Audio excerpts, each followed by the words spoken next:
have your attention, please? Please have a nice seat for audience in this room, and also for Recording audience in progress. who are in the Zoom.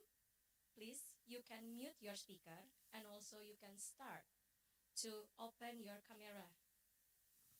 Hadirin sekalian, mohon perhatiannya.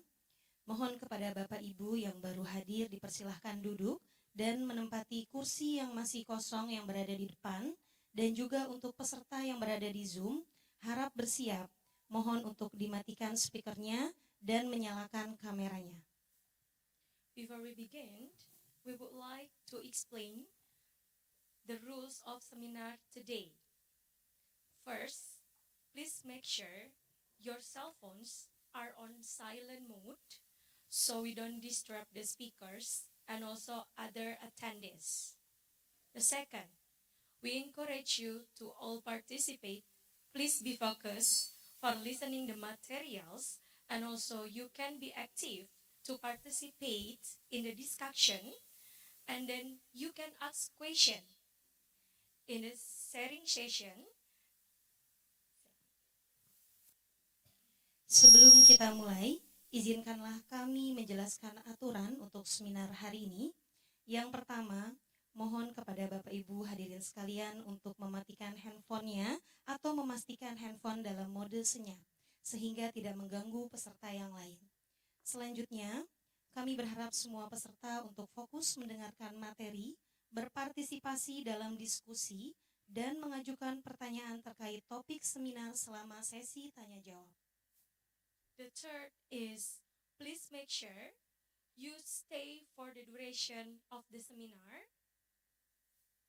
Mohon kepada hadirin sekalian untuk tetap berada di ruangan ini sampai acara selesai. And the fourth is, for participants who are in the Zoom, please you can turn on your camera and also you can mute your speaker. Bagi peserta yang berada di Zoom, jika memungkinkan untuk dapat menghidupkan kamera dan mematikan audionya. We hope that you will follow to these rules and you can participate fully on this seminar. Thank you for your cooperation. Let's begin the seminar today. Kami berharap hadirin sekalian dapat mengikuti aturan ini dan berpartisipasi penuh dalam kegiatan seminar ini. Terima kasih atas kerjasamanya. Marilah kita mulai acara seminar pada hari ini. Assalamualaikum warahmatullahi wabarakatuh. Good afternoon, ladies and gentlemen. Best wishes for all of us. Shalom. Om Swastiastu, Namo Buddhaya, salam kebajikan. Selamat siang. Salam sejahtera bagi kita semua. Shalom, Om Swastiastu, Namo Buddhaya, salam kebajikan. Welcome to the International Seminar of Early Childhood Education, Sustainable Education for Caring. Selamat datang di acara Seminar Internasional Pendidikan Anak Usia Dini dengan tema Sustainable Education for Caring. First of all, let's say thanks to Allah Subhanahu wa Ta'ala who has been giving us mercy and blessing so we can attend this seminar in a good condition and happy situation. Praise and salutations upon to Rasulullah Sallallahu Alaihi Wasallam, the best figure of this universe. Allow us to introduce ourselves. My name is Citra Sri Maulidina. And my partner, Uswatun Hasana, we are a master ceremony today. Alhamdulillahirabbil alamin. Puji syukur kehadirat Allah Subhanahu wa Ta'ala yang telah memberikan rahmat dan hidayahnya bagi kita semua, sehingga kita dapat berkumpul pada acara seminar hari ini dalam keadaan sehat dan dalam suasana yang berbahagia. Sholawat serta salam marilah senantiasa kita sanjungkan kepada Nabi besar kita, Nabi Muhammad Sallallahu Alaihi Wasallam, sosok terbaik di alam semesta ini. Izinkanlah kami memperkenalkan diri.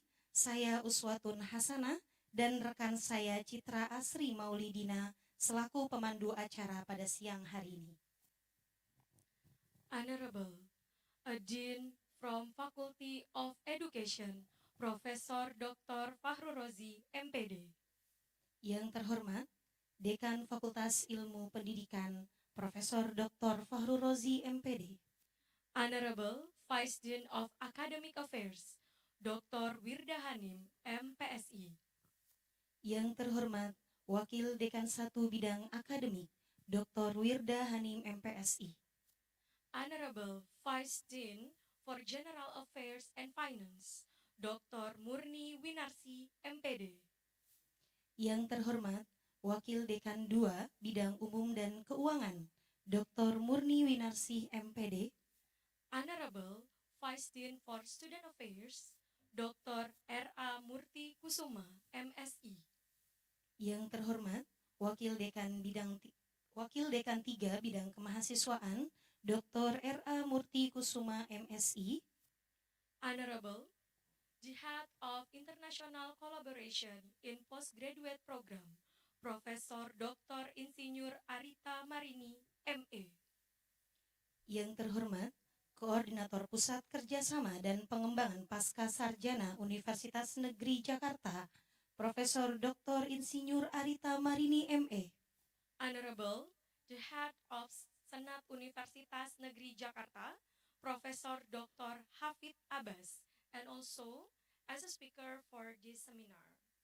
Yang terhormat, Ketua Senat Universitas Negeri Jakarta, Profesor Dr. Hafid Abbas, sekaligus sebagai pembicara pada seminar hari ini.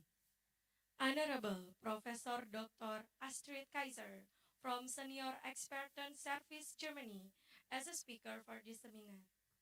Yang terhormat, Profesor Dr. Astrid Kaiser dari Senior Experten Service Jerman sebagai pembicara dalam seminar ini. Honorable to all professors and also all lecturers. Yang terhormat kepada seluruh guru besar dan seluruh dosen di lingkungan Fakultas Ilmu Pendidikan.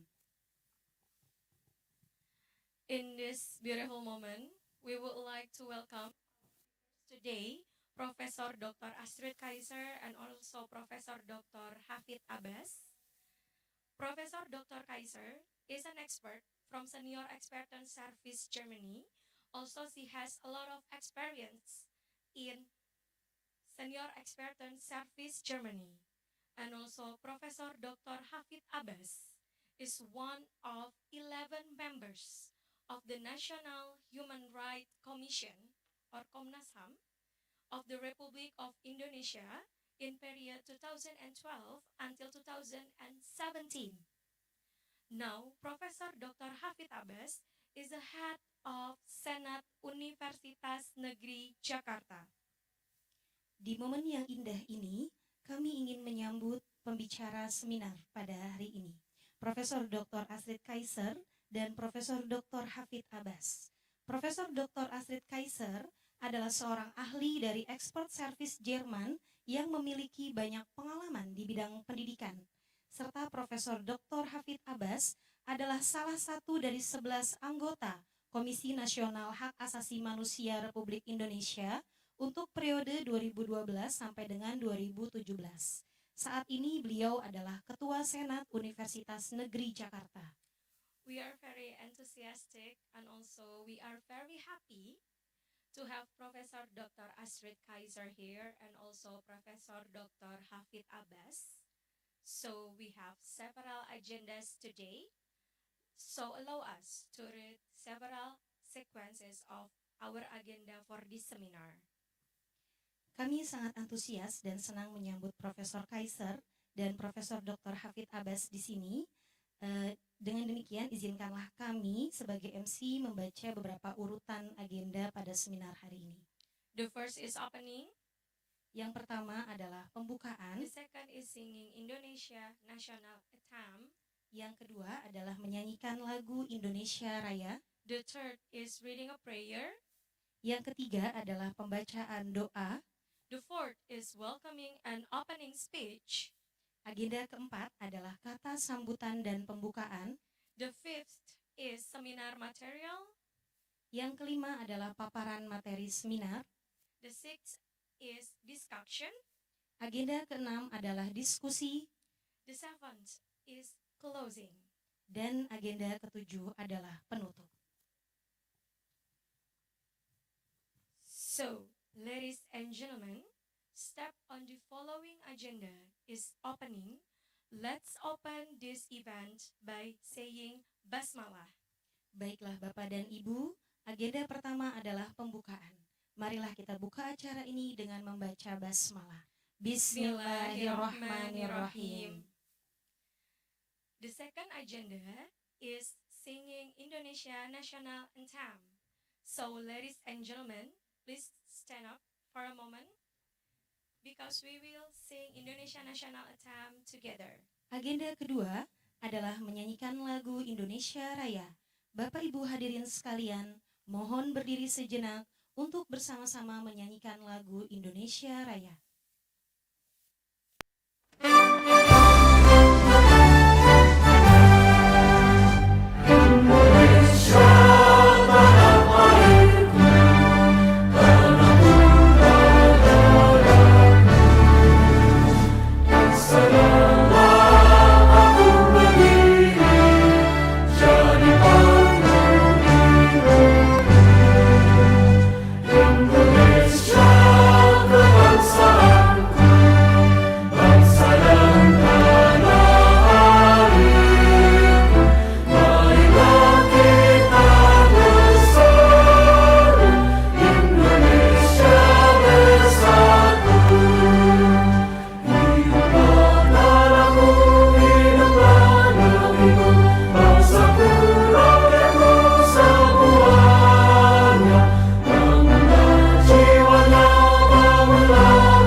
Hadirin dipersilahkan duduk kembali. The next agenda is reading a prayer, which is represented by Dr. Otip Satibi Hidayat, MPD. To Mr. Otip, the floor is yours. Acara selanjutnya adalah pembacaan doa yang akan dipimpin oleh Bapak Dr. Otip Satibi Hidayat, MPD. Kepada Bapak Otip dipersilahkan.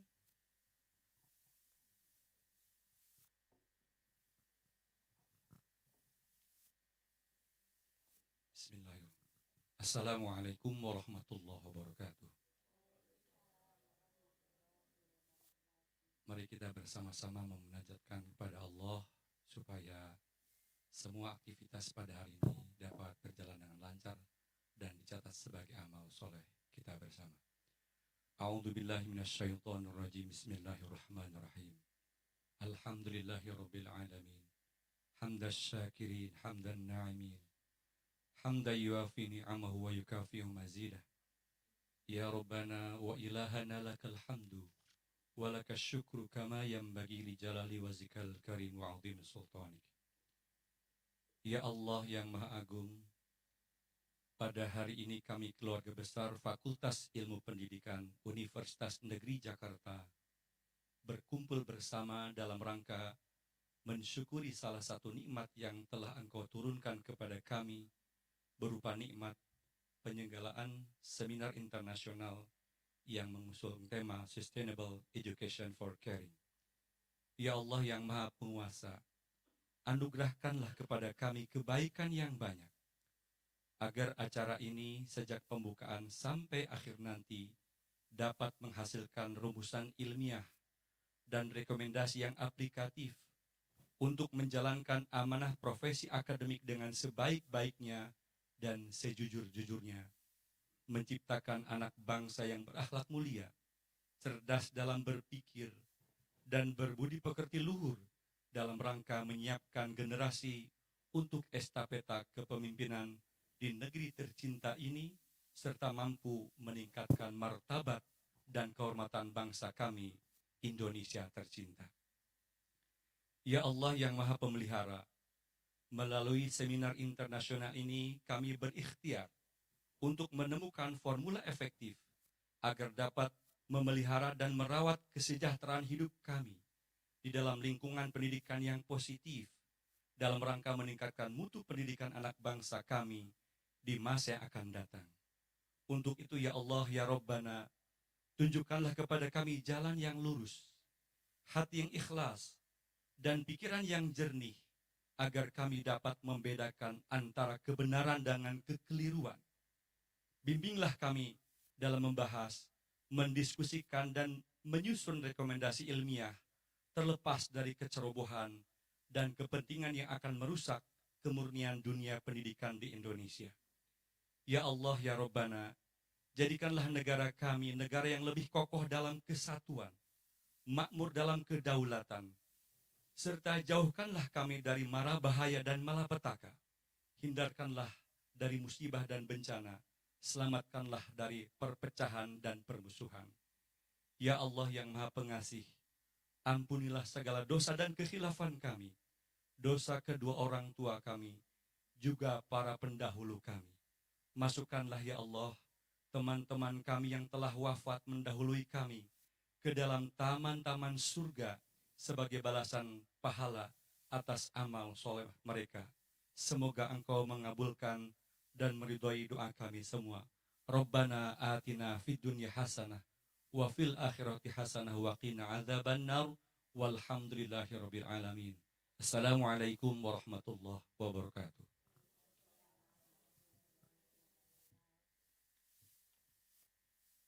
Thank you so much for Mr. Otif for leading us to pray. Terima kasih kepada Bapak Otip yang telah memimpin doa. Let's skip on to the next agenda. It is welcoming and opening speech, which is represented by Dean of Faculty of Education, but now it will be represented by Vice Dean for Academic, Dr. Wirda Hanim, MPSI. Acara selanjutnya adalah sambutan sekaligus membuka acara oleh Dekan Fakultas Ilmu Pendidikan Universitas Negeri Jakarta yang akan diwakili oleh Ibu Dr. Wirda Hanim MPSI. Kepada Ibu Wirda, dipersilahkan. Terima kasih kepada MC. Assalamualaikum warahmatullahi wabarakatuh. Yang saya hormati Bapak Dekan Fakultas Ilmu Pendidikan Profesor Dr. Fahru Rozi MPD.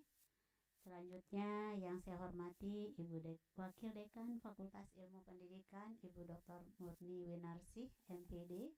Selanjutnya yang saya hormati Ibu Wakil Dekan 3 Ibu Dr. Murti Kusuma Wirasti. Selanjutnya yang saya hormati Profesor Dr. Insinyur Arita Marini selaku Koordinator Pusat Pengembangan dan Kerjasama Pasca Sarjana Universitas Negeri Jakarta. Dan yang saya hormati dan saya muliakan Ketua Senat Universitas Negeri Jakarta yang dalam hal ini sekaligus juga sebagai narasumber kita dalam seminar internasional ini yang dengan tema Caring Sustainable Education for Caring adalah Profesor Dr. Hafid Abbas MPD. Dan yang saya muliakan tamu kita pada kesempatan yang sangat berharga ini yaitu Profesor Dr. Astrid Kaiser. Welcome to Professor in this seminar. Thank you so much for being a speaker in this event. and thank you for sharing your experiences in education. In as an expert from Senior Exportation Services Germany, we be thankful for your time since 26 of May 2023 for your incredible experience. We hope this will be an unforgettable moment for you. Bapak dan Ibu yang saya hormati, yang hadir melalui Zoom, maupun Bapak dan Ibu para guru besar yang hadir di ruang ini secara luring, dan para dosen di lingkungan Fakultas Ilmu Pendidikan serta para mahasiswa baik program S1 dan program S2 sampai dengan program S3 ya. Prof. Arita kita undang secara daring. Selamat bergabung di acara yang terhormat ini. Acara ini sengaja dilakukan dalam rangka mendukung kegiatan Dies Natalis yang dalam hal ini dikoordinatori oleh Pasca Sarjana, sehingga FIP melakukan salah satu kegiatan menyumbang kegiatan seminar internasional untuk mendukung mendukung visi Indonesia Universitas Negeri Jakarta yang berwawasan global. Bapak dan Ibu, pada kesempatan ini kita patut bersyukur kepada Allah Subhanahu wa Ta'ala yang sudah memberikan rahmat dan hidayahnya kepada kita bersama, sehingga kita bisa hidup dalam kehidupan yang lebih baik hingga saat ini. Kemudian juga tak henti-hentinya kita menyanjungkan menyampaikan sanjungan kita kehadiran kepada Nabi besar Muhammad Shallallahu Alaihi Wasallam yang juga sudah menuntun kita, membimbing kita berada dalam keadaan yang lebih baik seperti saat ini. Bapak dan Ibu, pada siang yang cerah ini sengaja kita berkumpul di ruangan ini menghadiri, dan insya Allah sebentar lagi dua narasumber yang hebat sudah hadir bersama kita. Ya, satu Profesor Astrid Kaiser yang berasal dari Jerman, kemudian guru besar kita sekaligus juga Ketua Senat Universitas Negeri Jakarta, Profesor Hafid Abbas, yang dengan senang hati sudah berkenan untuk hadir bersama kita, yang akan memberikan pencerahan kepada kita semua terkait dengan tema seminar yang sudah kita tetapkan bersama. Bapak dan Ibu, dalam hal ini Bapak Dekan Fakultas Ilmu Pendidikan, mohon maaf atas ketidakhadiran beliau pada kesempatan ini. Beliau menitipkan salam dan maaf karena ada beberapa agenda yang bersamaan pada hari ini. Ya, pertama ada kegiatan yang sudah berlangsung dari tanggal 8 Mei sampai dengan 26 Mei, yaitu kegiatan sharing, workshop, kemudian juga diskusi dengan Profesor Astrid Kaiser yang sudah berlangsung dengan Fakultas Ilmu Pendidikan, kemudian juga dengan yang baru juga tadi pagi sampai dengan tadi pagi dengan program studi pendidikan anak usia dini. Program ini dikemas sedemikian rupa sehingga nanti akan berbagi pengalaman juga dengan berbagai program studi yang ada di lingkungan Fakultas Ilmu Pendidikan. Dan selanjutnya kegiatan yang juga ada pada kesempatan hari ini adalah kita Fakultas Ilmu Pendidikan pada hari ini dikunjungi oleh dosen dari Fakultas Ilmu Pendidikan Universitas Negeri Padang dalam kegiatan visiting lecture. Dan alhamdulillah visiting lecturer ini berjalan yang kedua kali, tahun yang lalu dengan Universitas Pendidikan Indonesia dan tahun ini dengan Universitas Negeri Padang.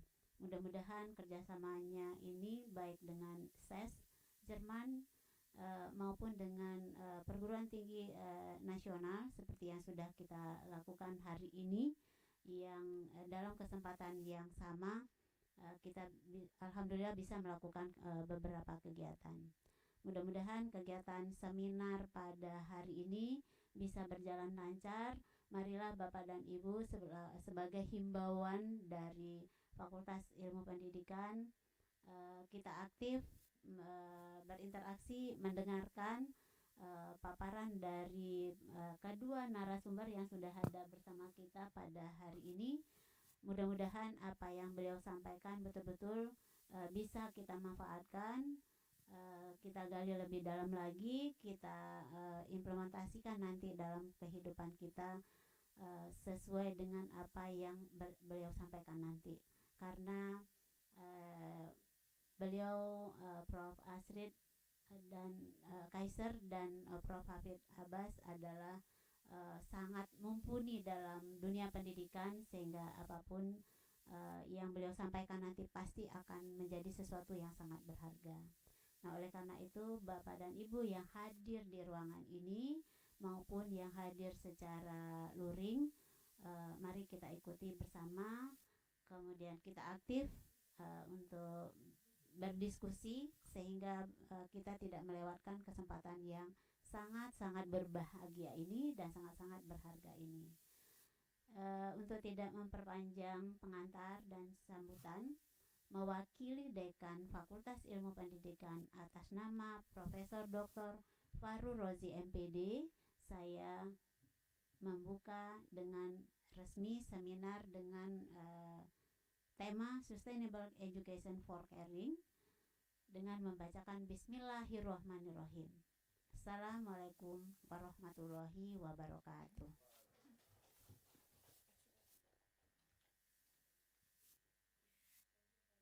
For Mrs. Wirda for following and welcoming speech. Terima kasih kepada Ibu Wirda atas sambutan dan pembukaannya. The next agenda is seminar materials. Please welcome Mrs. Ade Dwi Utami, MPD PhD, as our moderator today. Let us read her curriculum vitae for a moment. Agenda berikutnya kita masuk pada acara inti, yaitu paparan materi seminar. Marilah kita sambut Ibu Ade Dwi Utami, MPD PhD, selaku moderator pada acara seminar kali ini. Izinkanlah kami membacakan CV beliau. Mrs. Ade Dwi Utami is one of senior lecturers in early childhood education, and also now she is a head of research and publications unit of postgraduate program. She graduated from bachelor degree and master degree in early childhood education Universitas Negeri Jakarta. Also, she continued her study in Monash University, Australia, in early childhood education too. Now she is active in education field. She has written more than 10 books about education, and also she has many achievements in education field. One of that, she won Pitch It Clever competition in Monash University 2019, and also she is joined in more than 10 international proceeding seminar as a speaker. So, Mrs. Ade, the floor is yours. Kepada Ibu Ami dipersilahkan. But before we start the seminar, please, for our audience, we can take a picture together in front of this place.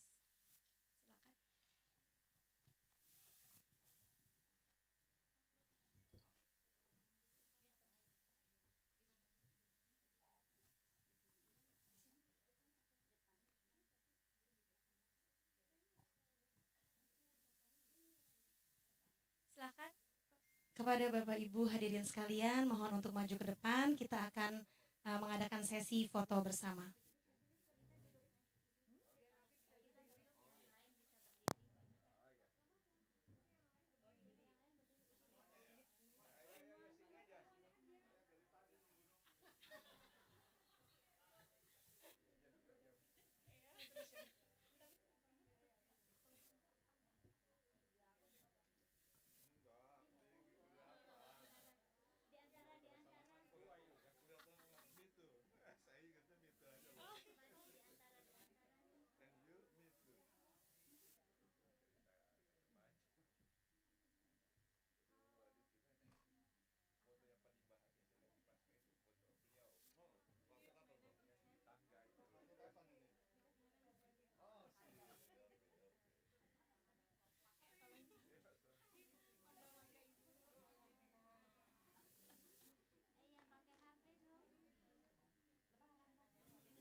Assalamualaikum warahmatullahi wabarakatuh. Good afternoon, everyone. It's good a pleasure to see you all here, and I would like to welcome Professor Astrid Kaiser, especially in postgraduate program Universitas Negeri Jakarta.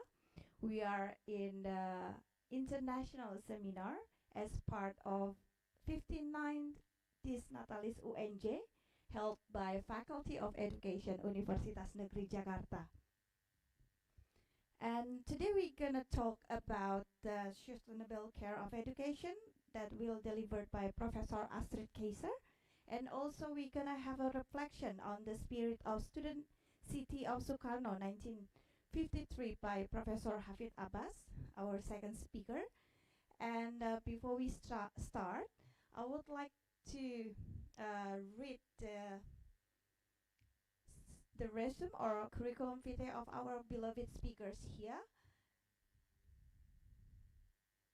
The first is Professor Astrid Kaiser.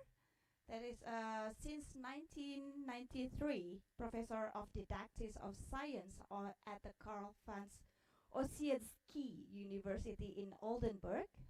Call for C4 Professorship for Primary School Pedagogy at the University of Rostock and the University of Münster, head of Lower Saxony School experiment on a boy and girl friendly primary school, member of the Low Saxon Education Council from 1999 to 2002, and management of project on gender issues as well as ecological and scientific project.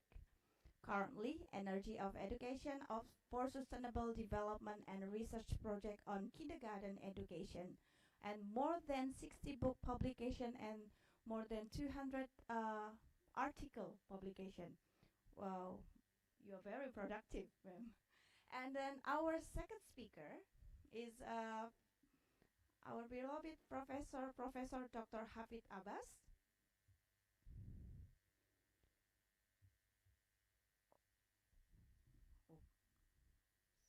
Sorry, hold on a sec.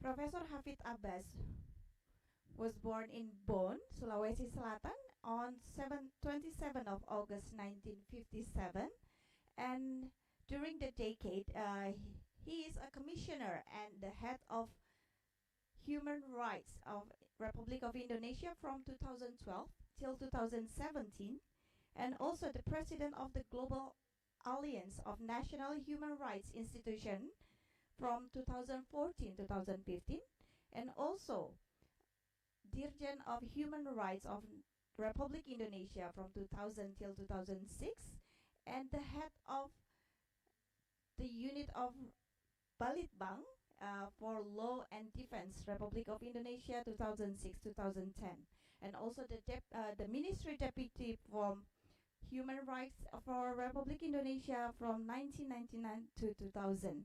And also he is our Vice Rector for Academic Affairs in Universitas Negeri Jakarta from 1997 to 1999. And for your information, professors, we have two platforms here. The participants that come with us here, and also we have around 100 participants online. So we're gonna hold this online and also offline in this room. And each of you gonna talk for 45 minutes for each of you, and also at the end of our session we will have question and answer session. Is that okay? We're handing over to Professor Kaiser, gonna take the first turn with the sustainable care for education. Assalamualaikum. I'm Astrid Kaiser from Germany, and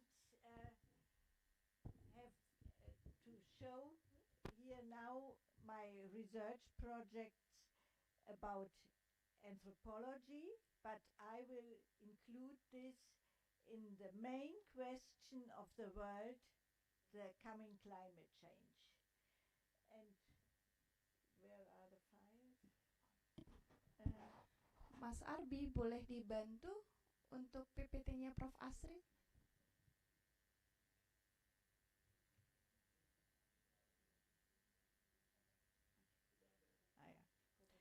So my title is, you will soon read it, Sustainable Education for Caring. This looks as a contradiction, but I think it's the most important thing that has to be combined. So you find here on the title the flower. This is my personal invention, the flower of didactics, and it should be go to the caring curriculum circle. We will see later what's going on. Next page. Yes, the overview. First, I will talk a little bit about the world and show lots of pictures. Then I will focus on children's anthropology, and then I will think about the nature and problems around, and then follow in the first chapter consequences for education, and the fifth is my future vision caring curriculum. So we start with the pictures. These are really not too much dangerous pictures. Hail damaged in Austria the crops. But when you see exactly why these crops were damaged, there was ice raining and no longer rain.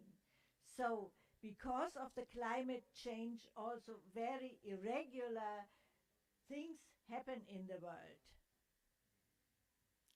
And next, please. Drought and erosion comes after floods. So also contradictions. People suffer because they cannot grow crops, and before was too much water. So we don't know what really happens in one country. Next. And we see in dry areas that there is no longer growing grass or something to eat for the animals, and they die in thousands and in millions. I have been in Africa in the Serengeti, and this was before a paradise for wild animals. And then my guide said, it's better not to enter, you would cry.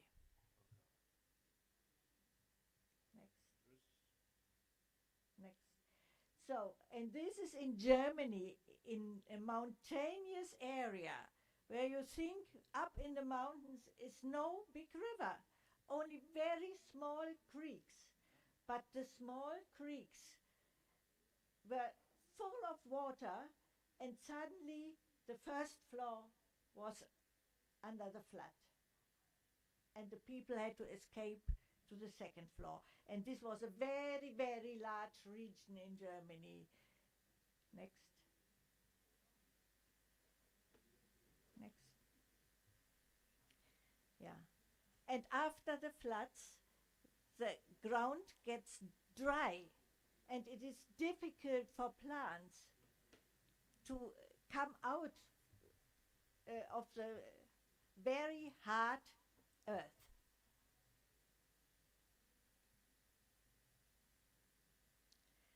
And the next photo is for me the most touching photo. It is from the village where I was born. Down the mountain was a village, and really 2003, the forest where I was collecting mushrooms as a child and picking up berries, the forest was burning. So even the area of my childhood is gone. So sometimes when you see things in television, you think, oh, far away. But for me, it is reality. Climate change comes to the green forest, full of water, full of good plants, and later I could see only black sticks of wood, carbonated. Next. And not only Germany is victim of climate change. You know, your president, he is really sad, and I think he cannot bear this situation, and I could feel with him the same feeling I had when I saw the pictures of my village. And also, the next photo, children are very, very desperate when they come in this, and also they are affected by the smog and smoke. Next. And we see in all countries, next photo, the fire brigades, like here in Indonesia, try to save their country, but sometimes they struggle with this big amount of fires. Next. And then this is the result. Like, but what can the people do? This is the main important question. What can the people do? So, not thinking, oh, how sad this destruction is. They must develop hope. But in the next photo you see that the situation is severe, the map of the world. You see the areas of intensive fires, and even those wet areas like Australia, north, where there is tropical climate, are victims of fire. Why the next picture? Yeah, here you see the map of the world. Nearly all continents, Brazil, Central Africa, Northern Australia, Southeast Asia, Russia, Siberia, where we never expected that in this cold area could arrive fire, is a very is an area full of danger. So you see, it is all over the world that fires arrive. But not only fires, the next, the hurricanes that come normally in the Caribbean states now are stronger and more intensive. What's the matter with the screen? The screen is finished. Mas Arbi, boleh dibantu screen di depan mati? It's not working. Yeah. Yeah.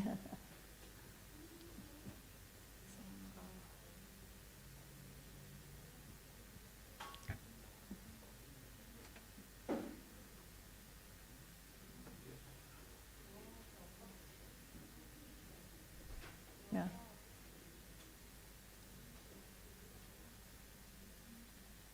So the cover pictures look very beautiful. This is a world we would like to have. Is a future vision or a past vision. Yeah. But now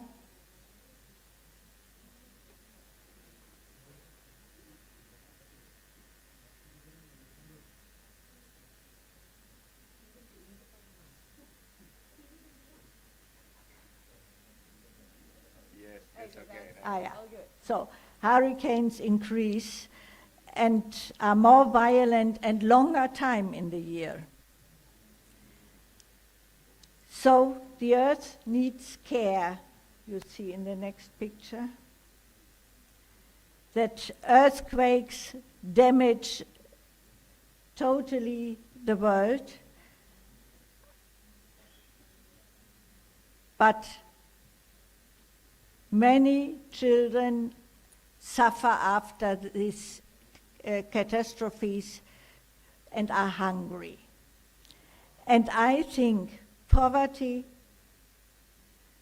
is the worst thing in the world, especially when children are totally hungry. But in your country is one value that is important.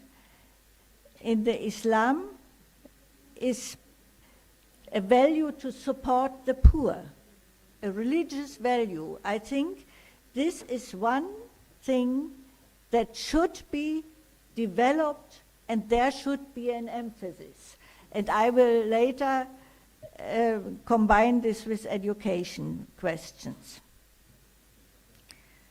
So, also wars. I will show pictures of wars in the past.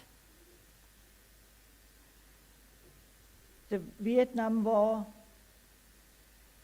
Even now in Vietnam, at the center you see that the farmers cannot grow rice. It is still destroyed by napalm. And this very important picture shows how much children are suffering. But, next photo, I show a photo of the war in Germany after the Second World War. Everything 1945 was destroyed. But look at the children. They try to find some things to survive, and they look optimistic. And this is like the Islamic value of helping the poor.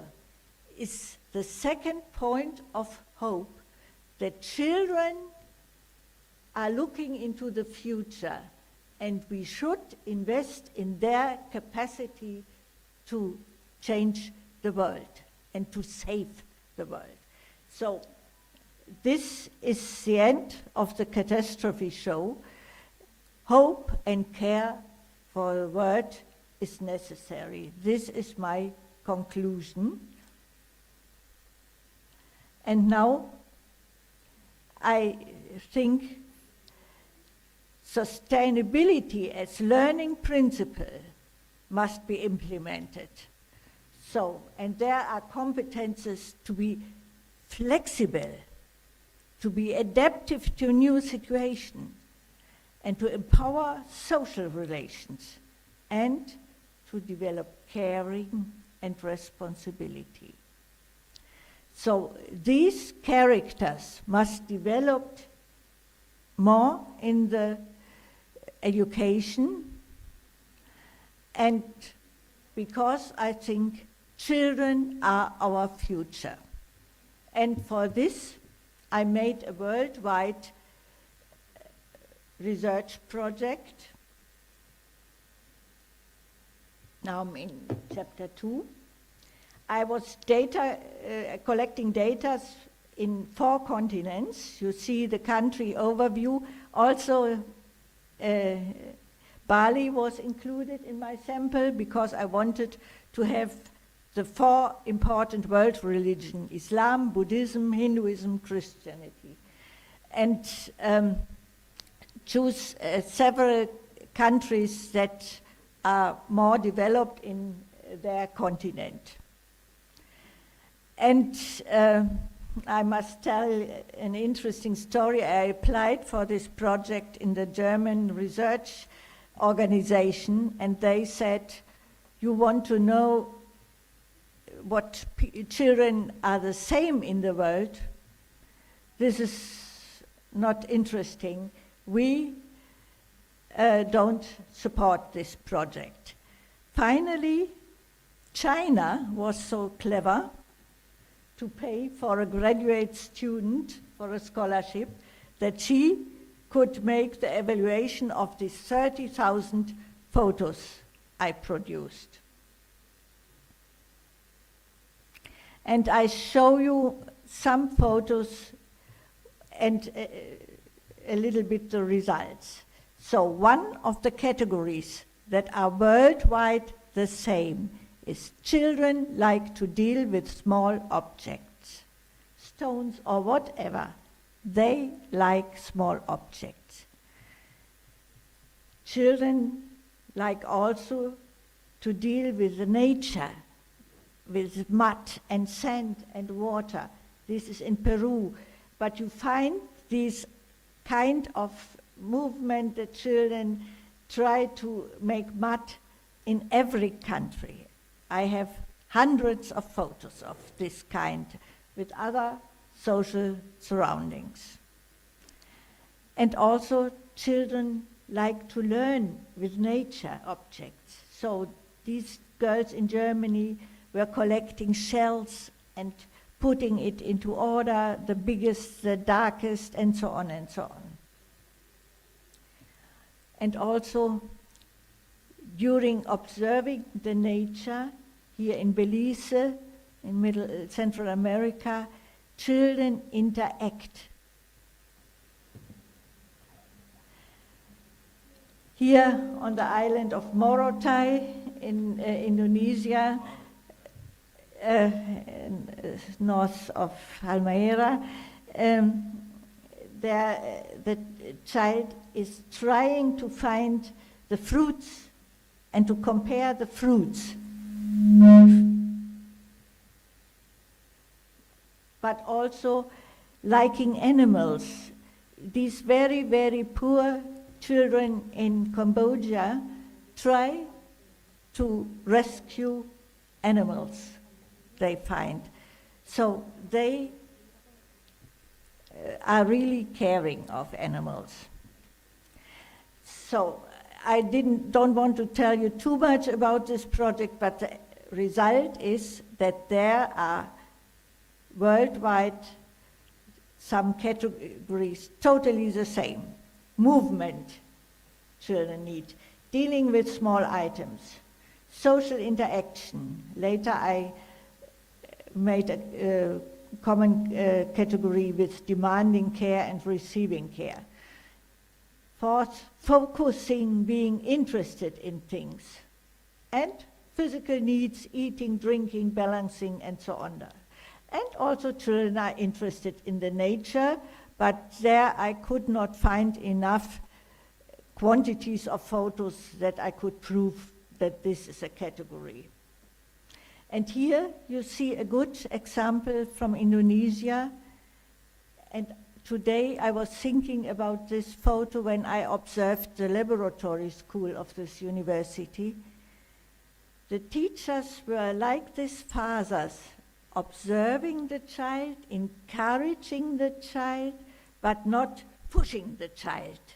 The child is detecting what is there with the bulbs, and what is appearing there, and the boy wants to take care of this, but he receives care from his father.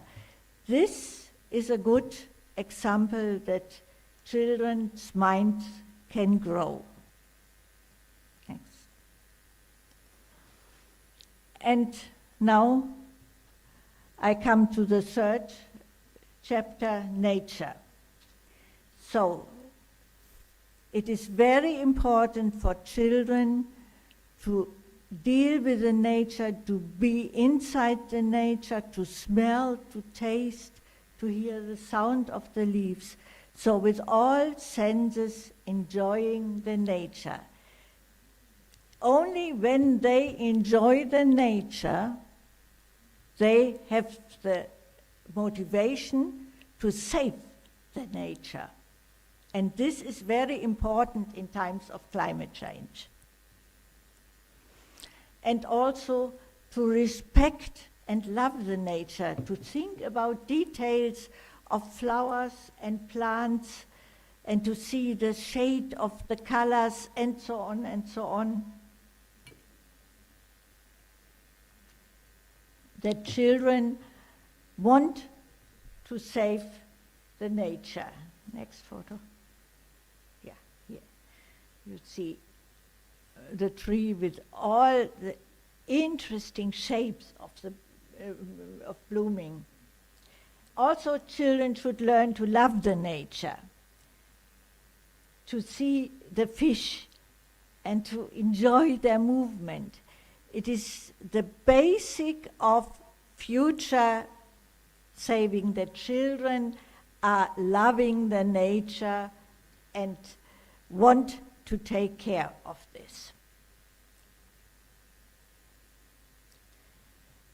And it is very easy to observe plants. Sometimes at a wall, a small plant is growing, sometimes in gardens very rich, but you have lots and lots of possibilities to give children the opportunity in the family, in the preschool, in the school, the chance to appreciate the nature and to see how wonderful the landscapes are, and to see the waves, to see the green of the bushes. All this is important, that children have the power later to save the world. Also, enjoying beautiful views. Not all areas have such beautiful volcanoes like Ternate, but nevertheless, you will find wherever you are a beautiful nature view, and show it to the children. And give the children the opportunity to feel this happiness. Give them time to enjoy the happiness in the nature. And even small insects are a pleasure. Of course, it's a possibility to observe them, but it's also a pleasure, and this is the basic of future life saving. Also, it is a very good idea to keep animals in kindergartens and schools. It is very easy to feed them and to give the children the responsibility to feed the animals. I think they grow with this task and learn responsibility. And even small gardens are possible in schools. Even at a wall like here, they created a small garden. And even if there is only a few space, you could put some ground and grow some herbs.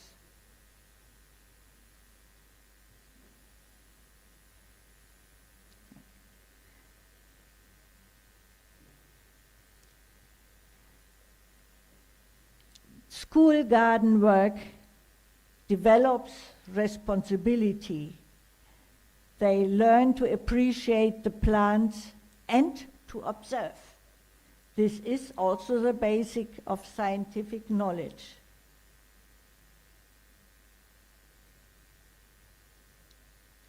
Yeah.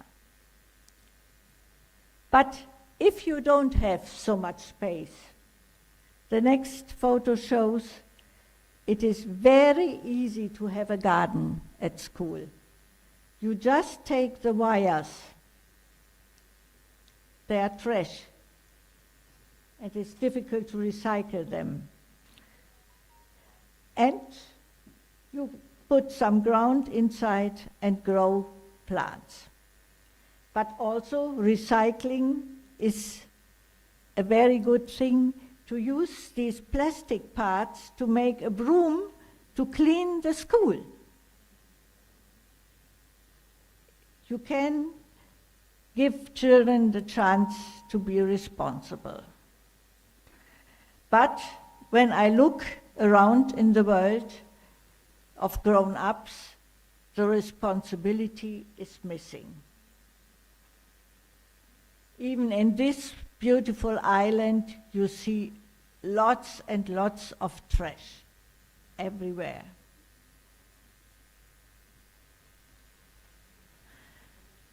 Trash dominates all over the world beautiful nature.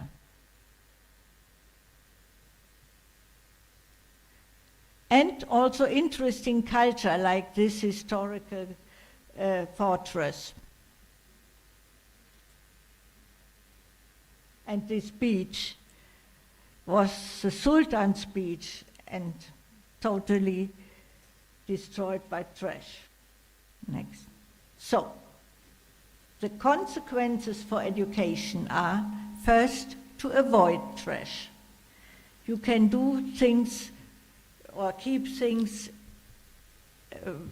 with not one-way objects. Second, recycling, to use objects instead of defining them as trash. And the third way is that children take care of small areas in their surroundings. So, to avoid trash, you can use here, like this teacher uses a bottle where you can fill in again the water and the fluid or the drink, and not like me using one-way bottles. Yeah.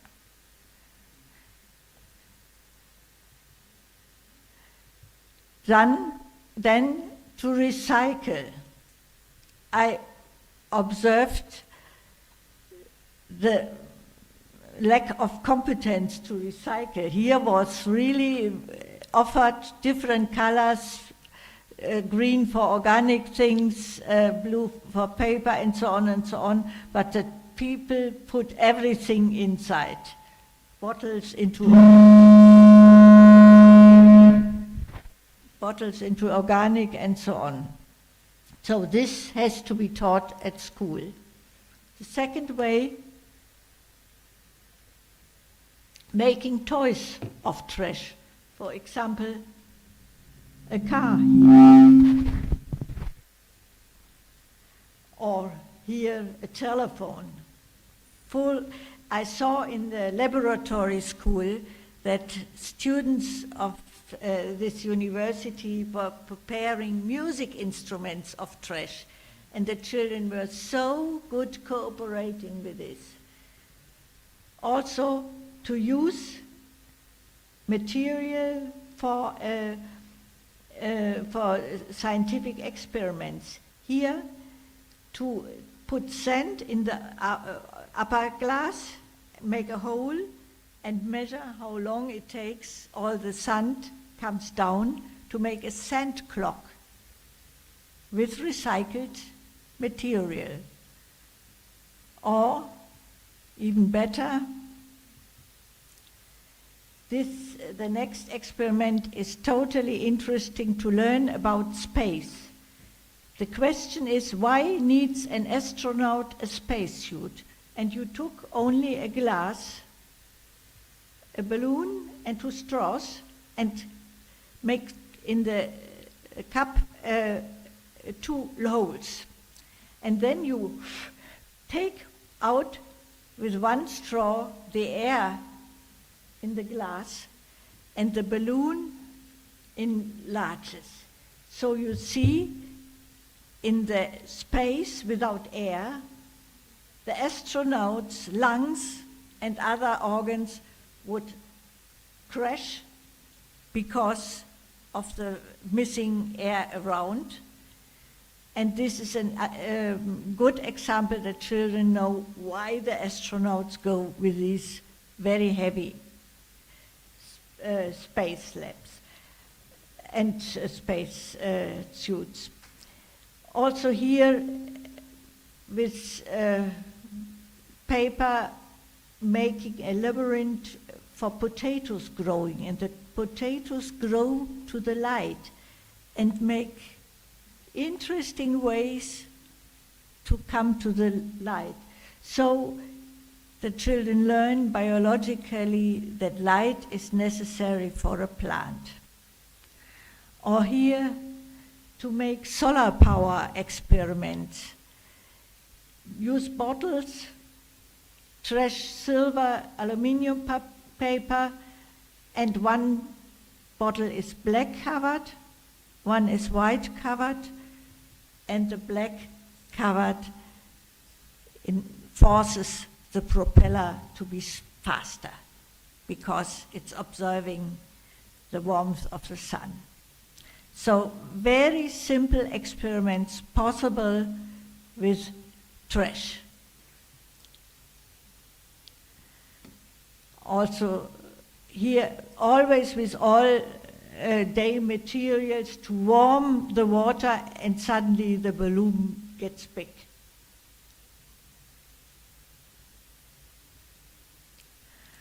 Or to see a water drop, that a water drop has a skin and is not water, fluid, like the first imagination of children.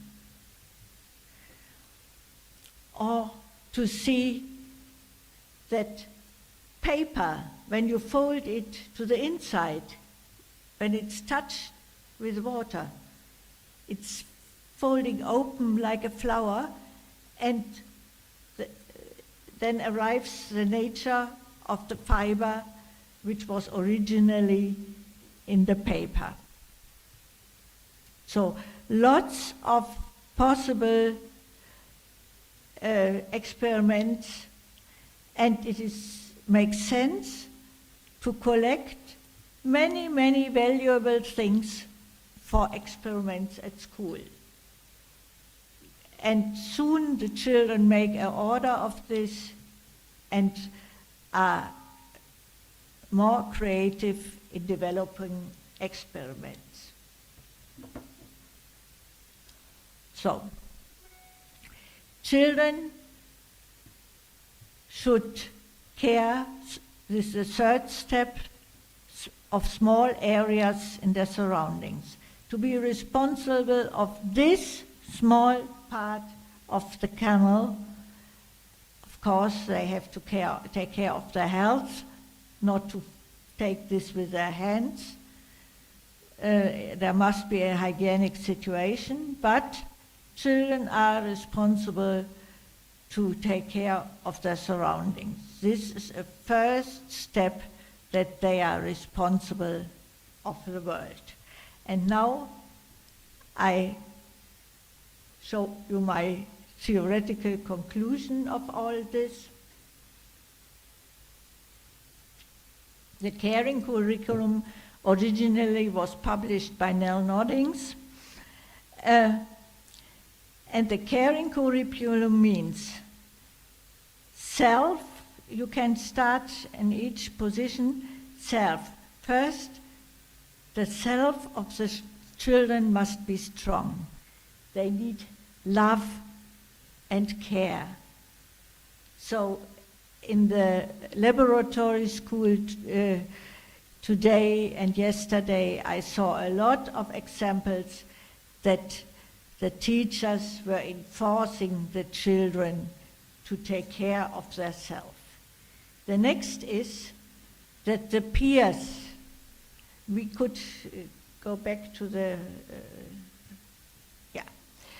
the peers and friends are important.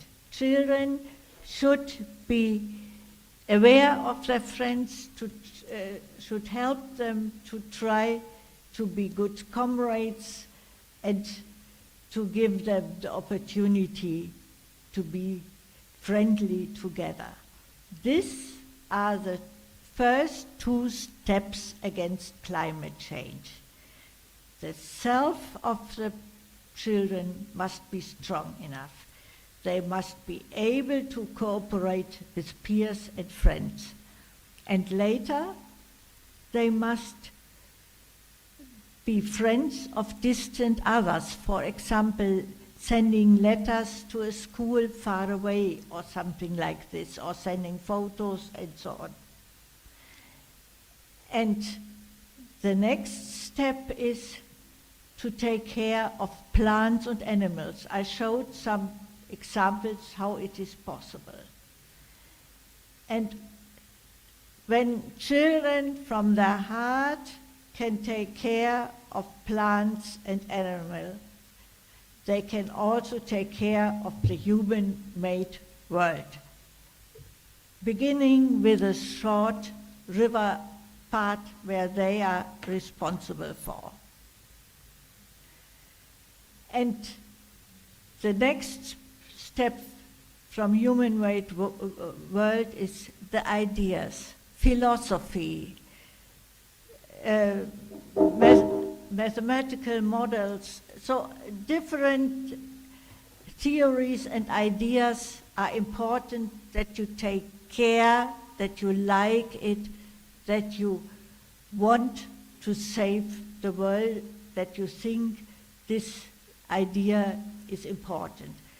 And this is a circle always going to the next. When you have more interesting ideas and you follow them, you develop yourself, you can be more friendly to communicate this to others, and so on and so on. So caring curriculum is a circle, and I think the basic of course, we need the collaboration in the international conferences and so on and so on. I don't say this is unimportant, but the way to save the world is via the children and the future people. And therefore we must invest into a caring curriculum that the children are aware of the world and try to save it. And this can start with very, very, very simple steps, but it is possible. And now we can go. This is an old vision, 200 years old painting, but I think this shows how education should go. The care of the teacher and the happy children joined together and being happy and try to detect the world and to discover some interesting flowers at the side. And also, caring curriculum means also a famous painting, to read for the grandfather who is no longer able to read, but the boy takes care of his grandfather. These are steps you can encourage when you think of a caring curriculum. There are lots and lots of possibilities, and only people who come to the world with caring competence can save the world. And therefore, it is not nothing. It is very important that the school encourages children to read, and then they learn better reading for older people. And now I say my final words. Caring curriculum is what the changing world needs now. And you must develop local values, responsibility, respecting others, communicative competence, helping, caring, and supporting others. Terima kasih. Right, thank you, amazing. Thank you very much, Professor Kaiser, and I would like to put in brief what we've been discussing. It is very deep. You talk about how climate change impact the nature, and it happening around the world, including in Indonesia as well. And then how it can build like our hope for the future, for our next generation, and especially how to have hope for children, because they are our next generation. And how can we as a people contribute to developing future in education, for example, what we can do in educational practices to support sustainability to our future generation, and how we can develop our educational practices, including the curriculum, giving back to our nature for the sustainability. And also it's about not only caring the nature, it's only caring to other person. That's very important, and different perspective rather than the education that focus on only the cognitive development. It's not only about the brain but about the heart as well, with the caring in our educational practices. I know my apology, I would like to a bit doing in brief in Indonesian. Baik peserta seminar kita, seminar internasional FIP UNJ, sangat mendalam sekali apa yang disampaikan Prof. Astrid di sini, mulai dari bagaimana atau apa yang terjadi di dunia tentang climate change, perubahan iklim yang sangat berdampak pada bumi kita, kerusakan lingkungan dan lain-lain, dan bagaimana kita mempertahankan atau memperbaiki ini untuk masa depan, untuk anak-anak kita, menumbuhkan di situ harapan bahwa generasi ke depan ini masih punya peluang walaupun kerusakan lingkungan ini sudah ada di mana-mana, termasuk di Indonesia. Dari research projectnya Prof. Kaiser, banyak sekali data ditemukan terkait dengan kerusakan lingkungan. Bagaimana harapan ini kita tumbuhkan di anak-anak. Lihat tadi banyak sekali foto-foto yang menyedihkan ya, ada anak-anak yang diderita kelaparan, kemiskinan, ataupun yang dengan bencana-bencana alam, dan kita juga merasakan itu cukup banyak di Indonesia, saya rasa, dengan konteks yang sama. Dan apa yang bisa kita lakukan dari sisi pendidikan, terutama di praktik-praktik pendidikan yang kita lakukan, baik itu di pendidikan anak usia dini dengan mengimplementasikannya pada anak-anak, lalu apa yang bisa kita lakukan dengan kegiatan pembelajaran harian, mengadopsi atau memodifikasi media pembelajaran yang ramah lingkungan. Saya rasa itu menjadi satu hal yang bisa kita upayakan untuk praktik pendidikan kita, termasuk di Indonesia, dan menumbuhkan caring, kepedulian terhadap lingkungan, tidak hanya dari sisi terhadap alam tadi karena ada banyak kerusakan alam, tapi juga bagaimana terhadap sesama manusia. Jadi ini sangat mendalam sekali, karena mungkin yang seperti kita tahu ada perspektif lain dalam praktek pendidikan kita yang mengedepankan kognitif, intelektual, tapi melupakan sisi bagaimana tadi terkait dengan kepedulian baik terhadap lingkungan maupun terhadap sesama manusia.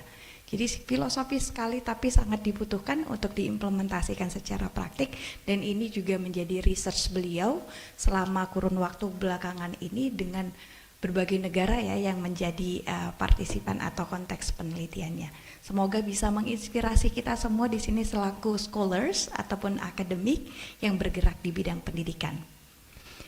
Okay, we will move on to the next session. Our beloved Professor Hafid Abbas, are you ready? Yes. Yeah. The floor is yours, Prof.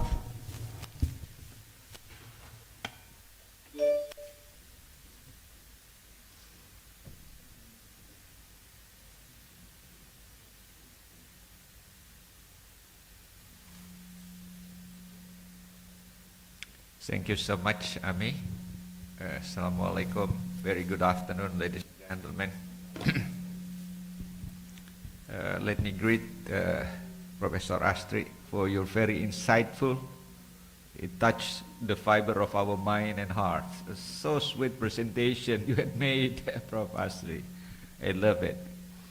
And my colleagues, Prof. Supari is here, Ibu Rector, where is Ibu Arlita, Prof. Arlita, and also young Associate Professor Desi. Would you kindly to stand up? Mas Tono, the chair of the community education. Hopefully she could take his literature research in Germany, because his other colleagues are now preparing themselves to visit a few universities in Germany. And Pak Heru, Pak Martin, the old professors over here, Pak Endan, ladies and gentlemen, both in this room and also those colleagues are joining us online. Let me take this opportunity to share about my research. Kindly share the my presentation. Is it possible? Yes, yes, sure. But I don't know. Not.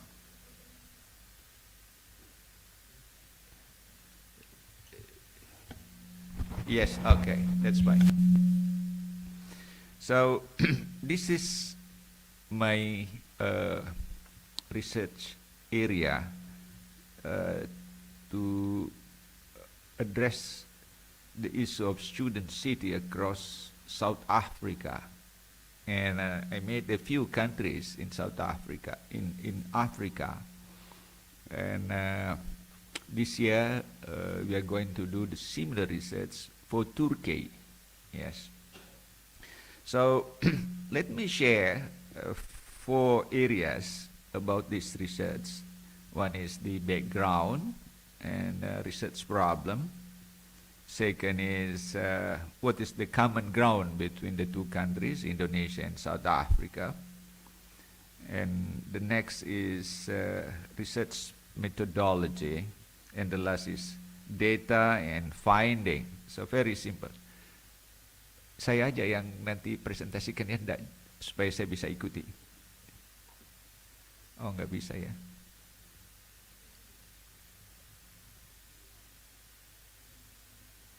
Halo Adi? Yeah, okay, repeat it. Yes, okay. So I quoted your presentation, Prof. Astri, the necessary competence. You made here the importance of flexibility, adaptability, empower social relation, caring, or loving, and responsibility. These 5 core areas, core values are very important for our students to address their current and future issues and problems. So let me start. What should I do with this research? The background is, so we have at the moment 194 countries across the globe with some 8 billion people. So we're approaching very likely to 10 billion people in next decade. So the globe is, well, it's likely overpopulated, Prof. Astri, except Germany. Germany is less populated, yeah? So, but Indonesia, especially in Asia, we have China, India, contribute to, approaching 3 billion people. Well, what's going on with the university? Last 2015, the Economist put a very interesting article, "The world is going to university." And if you explore this data, that we have some 28,000 universities across the globe, but only less than 10% are in good quality. Yeah. So less than 1,500 listed in a major world ranking. Yeah. So it's very sad to note that only less than 2,000 universities appear in a 4 major ranking. US, UNESCO, Global Metrics, and the Times Higher Educations. These cover with 220 million students. So less than 10% are going to or studied at the reputable universities. And hopefully UNJ or State University Jakarta could be one of, well, the best or the reputable world-class university. Hopefully we can achieve it. So 90% of our students globally go to the university but are not listed in 4 world university class ranking. So Africa, with 57 countries, has just 1,000, while Indonesia have 4,600 universities and higher education institutions. Means that Indonesia, yeah, has 4 times much bigger universities than the entire continent of Africa. So this is really ironic with you see the number and the quality. So we have very big number, but sadly to say that we are struggling a lot to improve the quality. So this is a historic record made by Indonesia in 1953 when President Sukarno put a legacy here in the campus. They put in the statue, you can see there, student city of Jakarta, declared by President Sukarno on 15 September 1953. So they put that legacy in Gedung Daksinapati, the School of Education. So in the lobby, they put over there. So hopefully Indonesia could be the idols of the student city, not only in the country, but across the world. And at that time, student city is not yet familiar to international communities because we cannot define what does student city mean. Because Times Higher Education started to develop student city criteria in 2010. So 57 years after President Sukarno declared the student city of Jakarta. So means President Sukarno have very, very far-sighted vision on student city. Student city is to create a sustainable and caring environment for all students in the city in order to enjoy a good quality of education. That's the first. To enjoy a safety environment for education. That's the second criteria. It's a very caring environment actually. That's the dream of President Sukarno in 1953. They also put the third criteria, that prosperity, that the student may have a part-time job during their studies, or they can find relevant job or occupation after graduation. And the last criteria is that the city is the magnet for intercultural dialogue, inter-civilization dialogue, because plurality, diversity of culture, diversity of nationalities, ethnics are there. So with these criteria, my teams developed research. In the first year, we limited ourselves to find the best student city ranking across Indonesia because we have 4,600 universities and higher education across Indonesia. And we have 516 districts and cities. So which are the best student city according to the 5 criteria of President Sukarno. Actually, this student city is a caring city for sustainable education, or caring cities for having good education. So we replicate these criteria to make an assessment across South Africa. I visited South Africa maybe more than 10 times when I was still Deputy Minister at Ministry of Justice, and also when I was dealing with human rights as the President of National Commission of Human Rights, and I was likely to be promoter of Nelson Mandela, the former President of South Africa, to get their honorary doctor from Hasanuddin University in early 2005. So South Africa has only 26 public universities.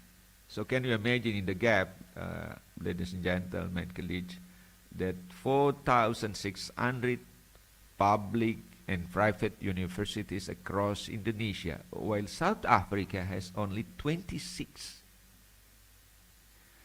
Our student is approaching 7 or 8 million people at the moment, but South Africa has only 700,000, very small number. But they have 90,000 go to vocational one. And with this number, 21 universities are good quality.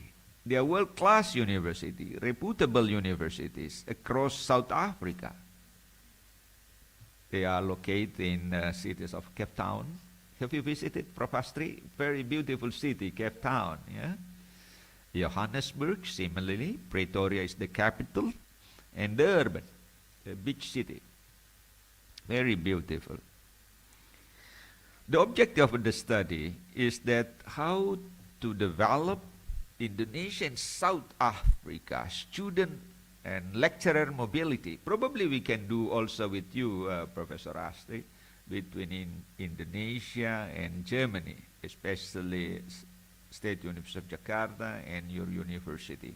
That how to bring our students, lecturer, well within this mobility program. Second is that we explore the bridge or cooperation in research, teaching, and community services between the two countries, Indonesia and South Africa. Take a common benefit and share best practices, some lesson learned, and resources between and among reputable universities between Indonesia and South Africa. And last is to explore, to expose South Africa and Indonesia best student cities ranking to international communities for making appropriate choices to get their higher education. So we would like to share this publication not only for Indonesia and South Africa, but between the two continents, because we call it a new Asian-African strategic partnership. We would like to bring university to university collaboration as a strategic agenda, one of the 8 agenda for new Asian-African strategic partnership. So this university and the 21 universities across South Africa could be the bridge between the two continents, Asia and Africa. The problem is that, well, we would like to implement the President Sukarno criteria in 1953 for student cities. So which cities hosted reputable quality, both national and international standards. So we would like to expose the lesson learned and the criteria of this student city. So because we have 516 districts and cities across Indonesia. But for South Africa, we have 21 reputable universities. The second is, with cities are the lowest crime. For Indonesia, Yogyakarta, Semarang, and Malang, two big cities, the lowest crime. Very safe, very safe. So only 19 minor crimes reported by the police in a month. But in Jakarta, every 15 minutes, there is a crime. Yeah, so that's contradicted with the, you see, other cities. The next one, which are more prospective for students to find job during their studies or after graduation. So I know Germany opened well, part-time job, Prof. Astri, yeah? Yeah, you can do your, part-time, I don't know, in Australia, students are allowed, but only not more than 40 hours a week, yeah. I don't know in Germany. But South Africa is also a good opportunity to have this part-time job and also job opportunities after graduation. And the last is, which cities are the most attractive destination for international communities? Well, the next part is that what are the common ground between the two countries, Indonesia and South Africa? There are 4 common grounds or 5 common grounds between the two countries. They adopted the same standard for international and national standard for higher education, and similarly for primary and secondary education. Second is, both South Africa and Indonesia have the same historical perspective in developing their student cities parameters. We have reflection, historic reflection with South Africa during our 1955 Asian African Conference, because Indonesia and South Africa co-hosted the you see, the 50th anniversary of the two continents. The next is both South Africa and Indonesia, the initiator for new Asia-Africa Strategic Partnership. We made it in Bandung during the commemoration of 50 years of South African, Asia-African Conference. And the last is that both countries are non-permanent member of UN Security Councils.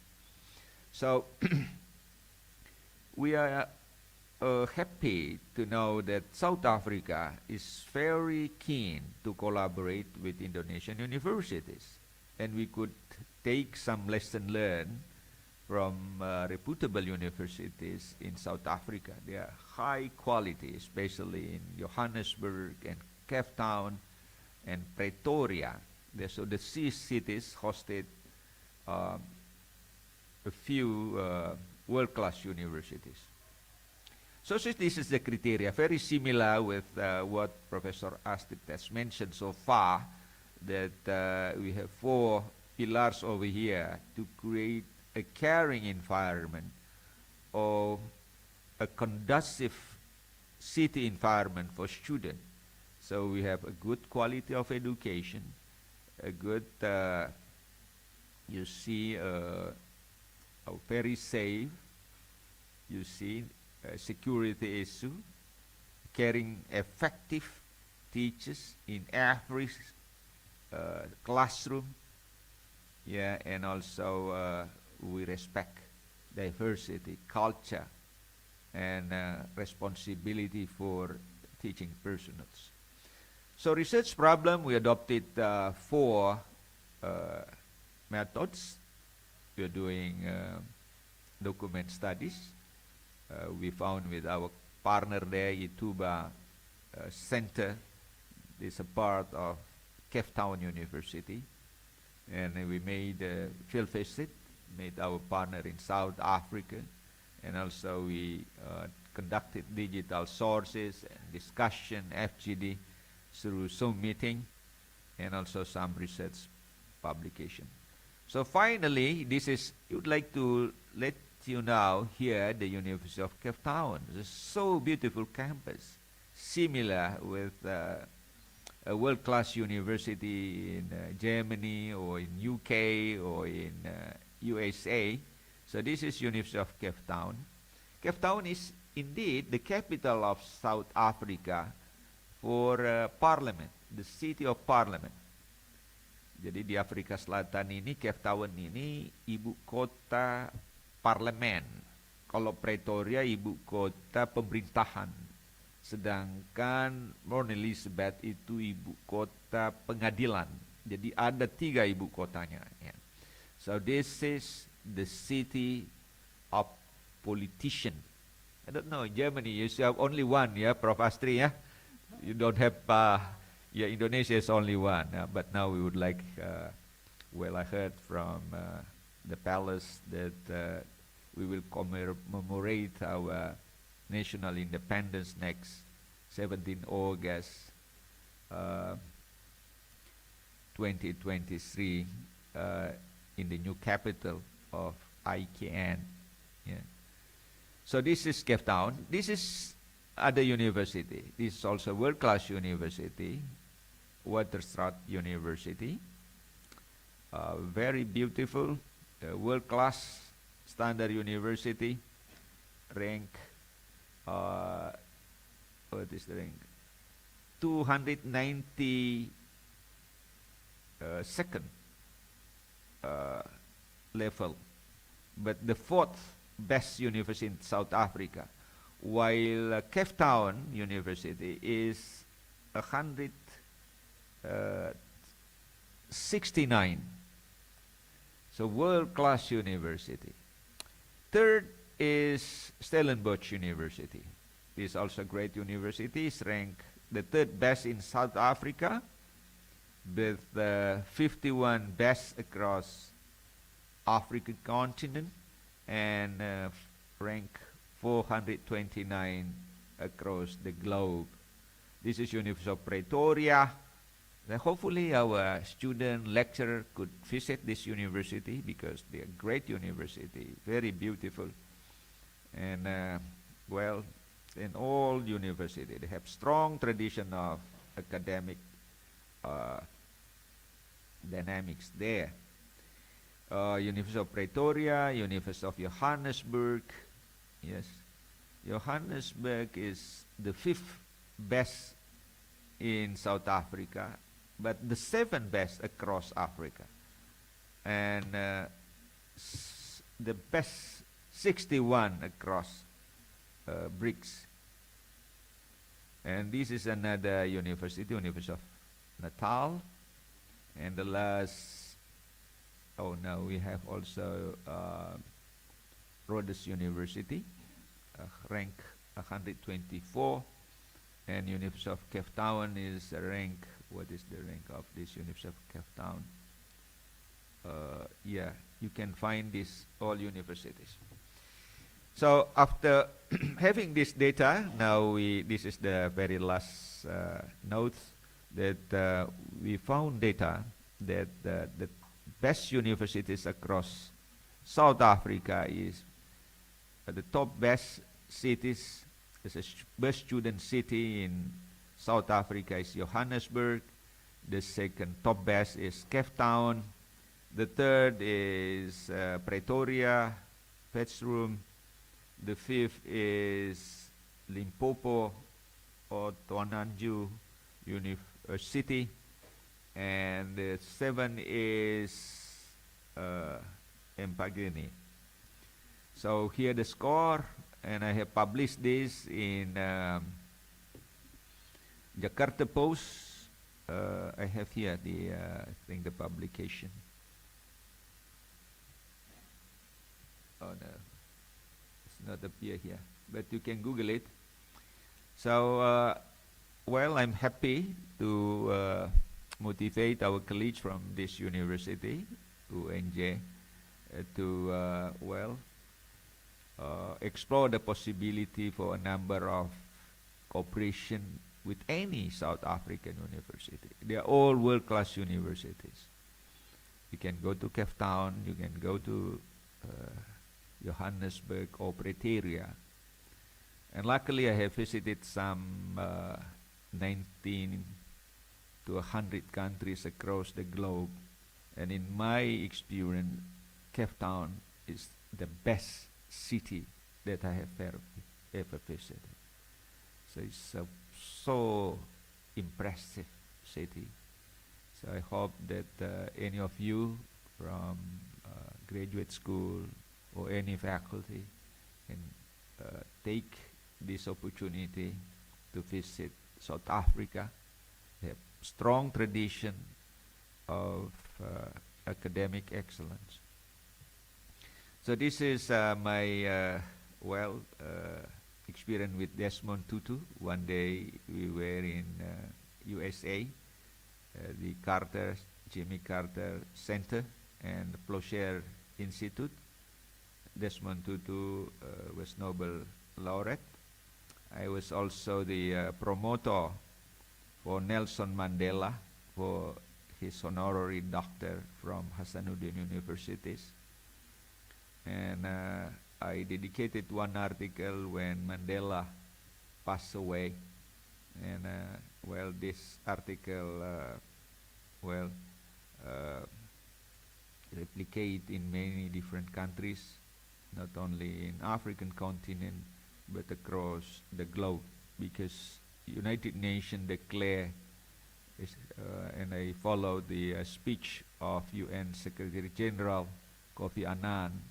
He said that we lost the world father of peace, Nelson Mandela, because he's a great person. So, and I share this compassion, my reflection with Mandela. So this is Mandela, where education is the most powerful weapon in which you can use to change the world. So hopefully stay tuned for Jakarta and any universities in South Africa, we can reach our dream to bring UNJ to be a world-class university. And hopefully, Prof. Astrid, you can support us, or you can also do the same thing with UC Indonesia and South Africa. And this is, look, do you know that person? That's Germany graduate, the one who produced aircraft in Germany, Habibie, President Habibie. And my colleague Yusril, he was a Minister of Justice, and I was at that ministry, I was Deputy Minister and Director General. This is the residence of President Habibie near Hamburg. The size of his yard is some 10 hectares. They have a very beautiful lakes inside. I really enjoy it. And if any of you from here, you can stay at Habibie, because Habibie donate this for any Indonesian student who would like to study in Germany. So thank you so much, my colleagues, ladies and gentlemen, and hopefully we can bring the benefit, great benefit from Ibu Astrid to bring UNJ and her university in Germany in much closer collaboration, student mobility, lecture mobility, joint research, publications, and whatever then to bring our excellence for today and tomorrow. Thank you, Ami, and thank you. Thank you very much, Professor Hafid Abbas. Talking from different perspective, looking at the educational practices with the quality of education that Prof. Hafid Abbas highlighted in his presentation. We have to consider that Universitas Negeri Jakarta, as one of the 4,600 universities that you highlighted, yeah, Prof. Yeah?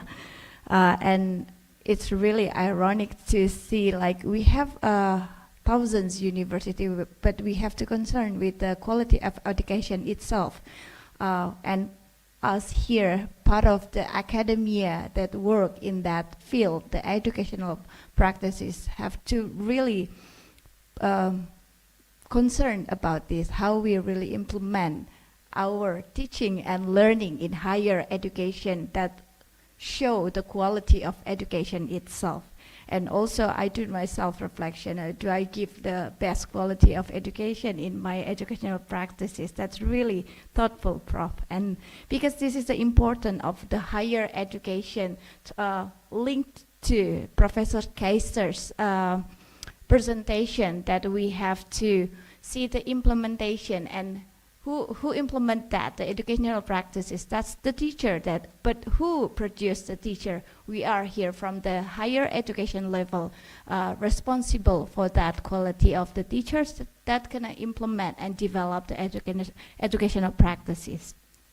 And Prof. Hafid Abbas looking at the comparison with different countries, South Africa here, and then how he developed. I've read some of the article written by Prof. Hafid Abbas that looking at worldwide context of the quality of education, focus on the educational system.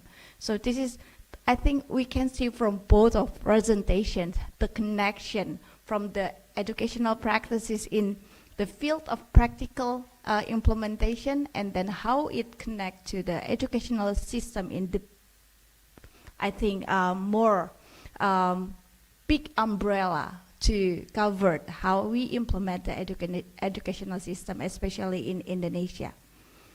Okay, I would like to bring it in bahasa, Prof.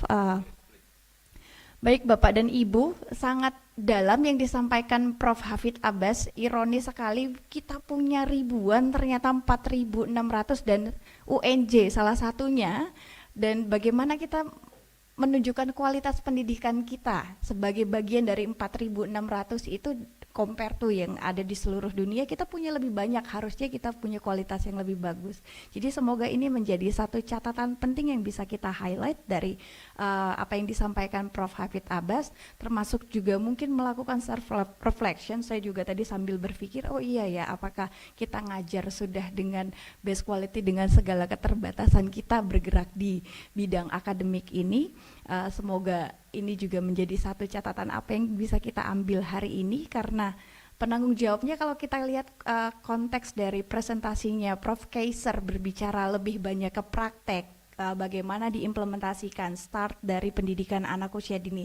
Tapi siapa yang mengimplementasikan? Guru gitu. Siapa bertanggung jawab untuk gurunya? Ya kita yang ada di perguruan tinggi. Kita lihat di sini bagaimana koneksi itu tercipta, dan Prof. Hafiz membawakan ini dari konteks sistem pendidikannya juga, bagaimana kurikulumnya, bagaimana policy-nya secara keseluruhan. Jadi mungkin tidak lebih berbicara telur dan ayam di sini, tapi we have to do action. Kita harus bagaimana start dari mungkin kontribusi kita yang paling kecil bisa mendukung baik itu ke praktek dan juga sistem pendidikan kita secara keseluruhan. I think that's we can highlight it from both presentation, and this is the, I think, the main session for all of us here, the discussion part. I will open the question and answer session for all the participants are welcome to give question. Kalau mau menggunakan bahasa Indonesia juga tidak apa-apa, nanti akan dibantu untuk ditranslatekan. Please all participant and also from Zoom, but we have some participant already raise hand here. Silahkan Bapak yang pertama, lalu Pak Supadi yang kedua. Tadi di belakang ada satu orang, siapa ya? Tidak ya? Oke, silakan 3 penanya untuk di ruangan. Setelah ini mungkin akan kita bukakan kesempatan untuk yang via Zoom. Silakan Bapak.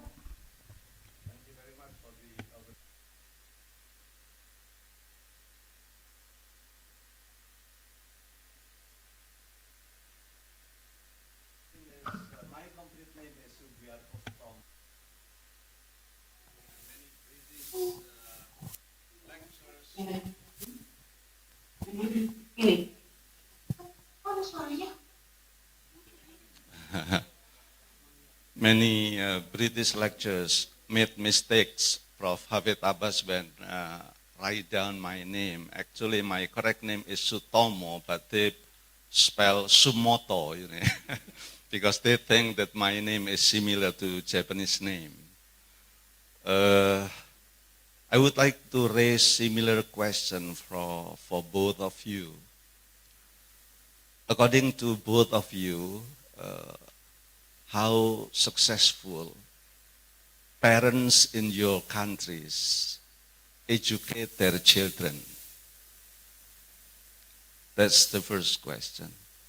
And then the second question is how well the government of your countries facilitate young generation to get the best education in terms of curriculum, of course, atmosphere, facilities, and so forth.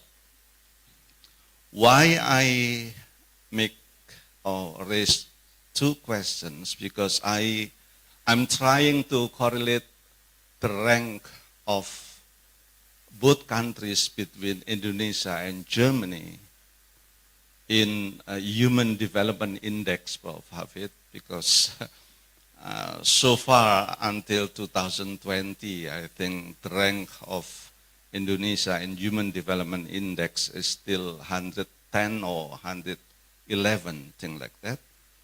Whereas according to the data, most countries in Europe, I think, are ranked in high level of Human Development Index, which is one of the criteria is the quality of education. Luckily, Prof. Hafid Abbas, I've been to almost all provinces in Indonesia, of course, and I still have some concerns looking at the data and looking at children in Indonesia. It looks to me that many parents, including educators, still fail to educate their own children, you know, especially for the golden ages. And luckily as well as we discussed informally here, Prof. Astrid, that I have been twice to go to Germany. First in 2010 for official visit when I was assigned by Ministry of People's Welfare. And then in 2017, I went there for vacation with my family, my wife and my children, and I've been to some cities, including Hamburg, Prof. Hafid Abbas. I've been there in 2010. I've been to Berlin, Frankfurt, Bremen. I've been there for 10 days, stayed at Bremen. You know, the education system is very different between Indonesia and Germany, of course. That's why that's my concern comparing to both countries according to your own perspective. How successful parents accompany their children to get the best education, as well as both of your government to facilitate young generation to get the best education. Of course, I know there are some variables to influence the successfulness of education. Thank you very much for the opportunity, Prof. Hafid and Prof. Astrid. Thank you. Thank you very much, Pak Sugiarto. And professors, do you like to answer the question or hold on until we have all the questions? Okay, we're gonna hold all the questions. Please, Pak Supadi. Baik, I'm sorry, Prof. Hafid Abbas, Prof. Kaiser, I don't speak English. Prof. Hafiz, izin menyampaikan sedikit mungkin gambaran ya atau gagasan atau ide. Mengapa Indonesia yang punya cita-cita itu negara, yaitu punya cita-cita ingin mencerdaskan kehidupan bangsa, namun kenyataannya yang melaksanakan bukan negara, adalah pemerintah. Nah, karena Pemda otonomi daerah, maka 20% dari PAD, pendapatan asli daerah, dialokasikan untuk pendidikan. Masalahnya adalah antara provinsi, antara kabupaten satu dan yang lain, itu beda SDM dan beda SDA. Contoh real, Jakarta beda dengan Bekasi. Bekasi Kabupaten beda dengan kota Bekasi. Ironis betul, sama-sama Bekasi tapi mendapatkan pelayanan pendidikan yang berbeda. Inilah yang merupakan satu di antara cikal bakal mengapa kita secara kualitas tidak bisa merata. Bahkan saat ini sampai kita sudah sekian puluh tahun, masih ada bagian Republik ini yang menjadi warga dunia tetapi lahir di Indonesia dan di bagian tertentu itu belum mengenal huruf, belum mau berpakaian, belum bisa berinteraksi dengan masyarakat. Inilah real kenyataan yang kita hadapi. Nah, usul atau semacam pemikiran, jikalau Pak Menteri sebagai pemegang kuasa tinggi mengumpulkan rektor-rektor yang ada di Indonesia, kemudian buat blok grant, apakah kita akan semacam pembagian tugas? UNY wilayahnya adalah Jabodetabek. Seluruh mahasiswa yang ada di UNJ dikerahkan selama 5 tahun mungkin. Contoh realnya adalah Penmas. Penmas mempunyai binaan yaitu Sukamaju. Sukamakmur, mohon maaf. Nah, Penmas, prodi memiliki Sukamakmur. Andai kata kita konsentrasi satu fakultas, kita serahkan 5 tahun, kita 2 atau 3 kecamatan, saya yakin itu tuntas. Apalagi UNJ. Nah, demikian juga mungkin UPI, nggarap di mana?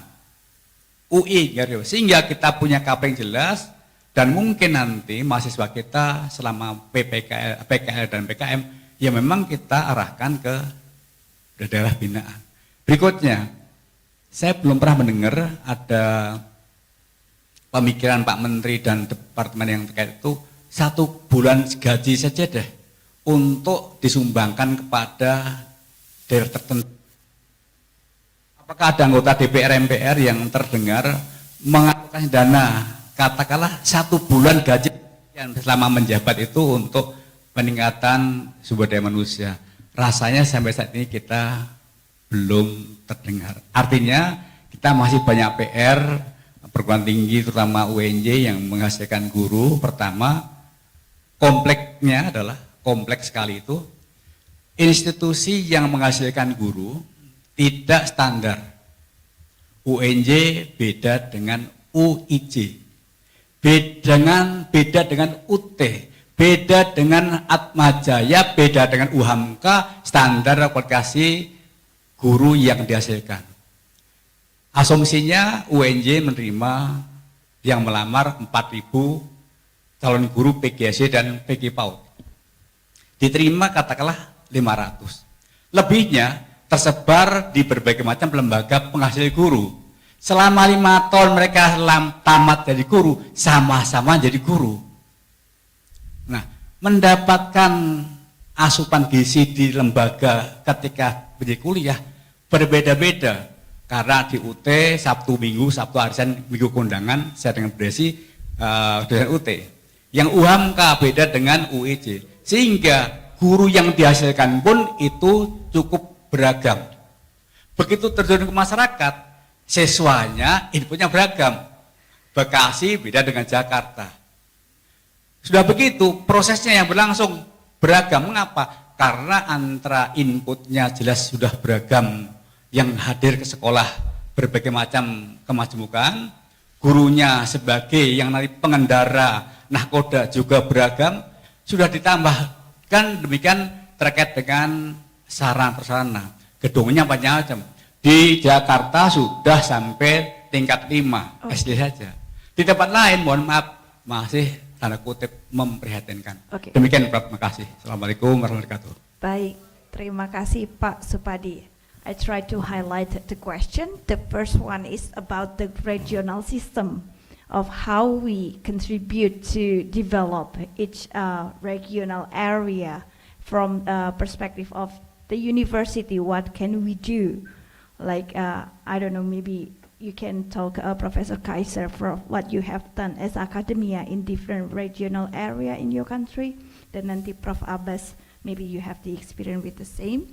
And the second one, considering that the higher education, the university itself have different quality. We don't have the standard. I think we have the standard from our Ministry of Education, but somehow still how UNJ, for example, implement the educational practices compared to other university in different areas, such as, for example, West Java have also big university, we have different implementation.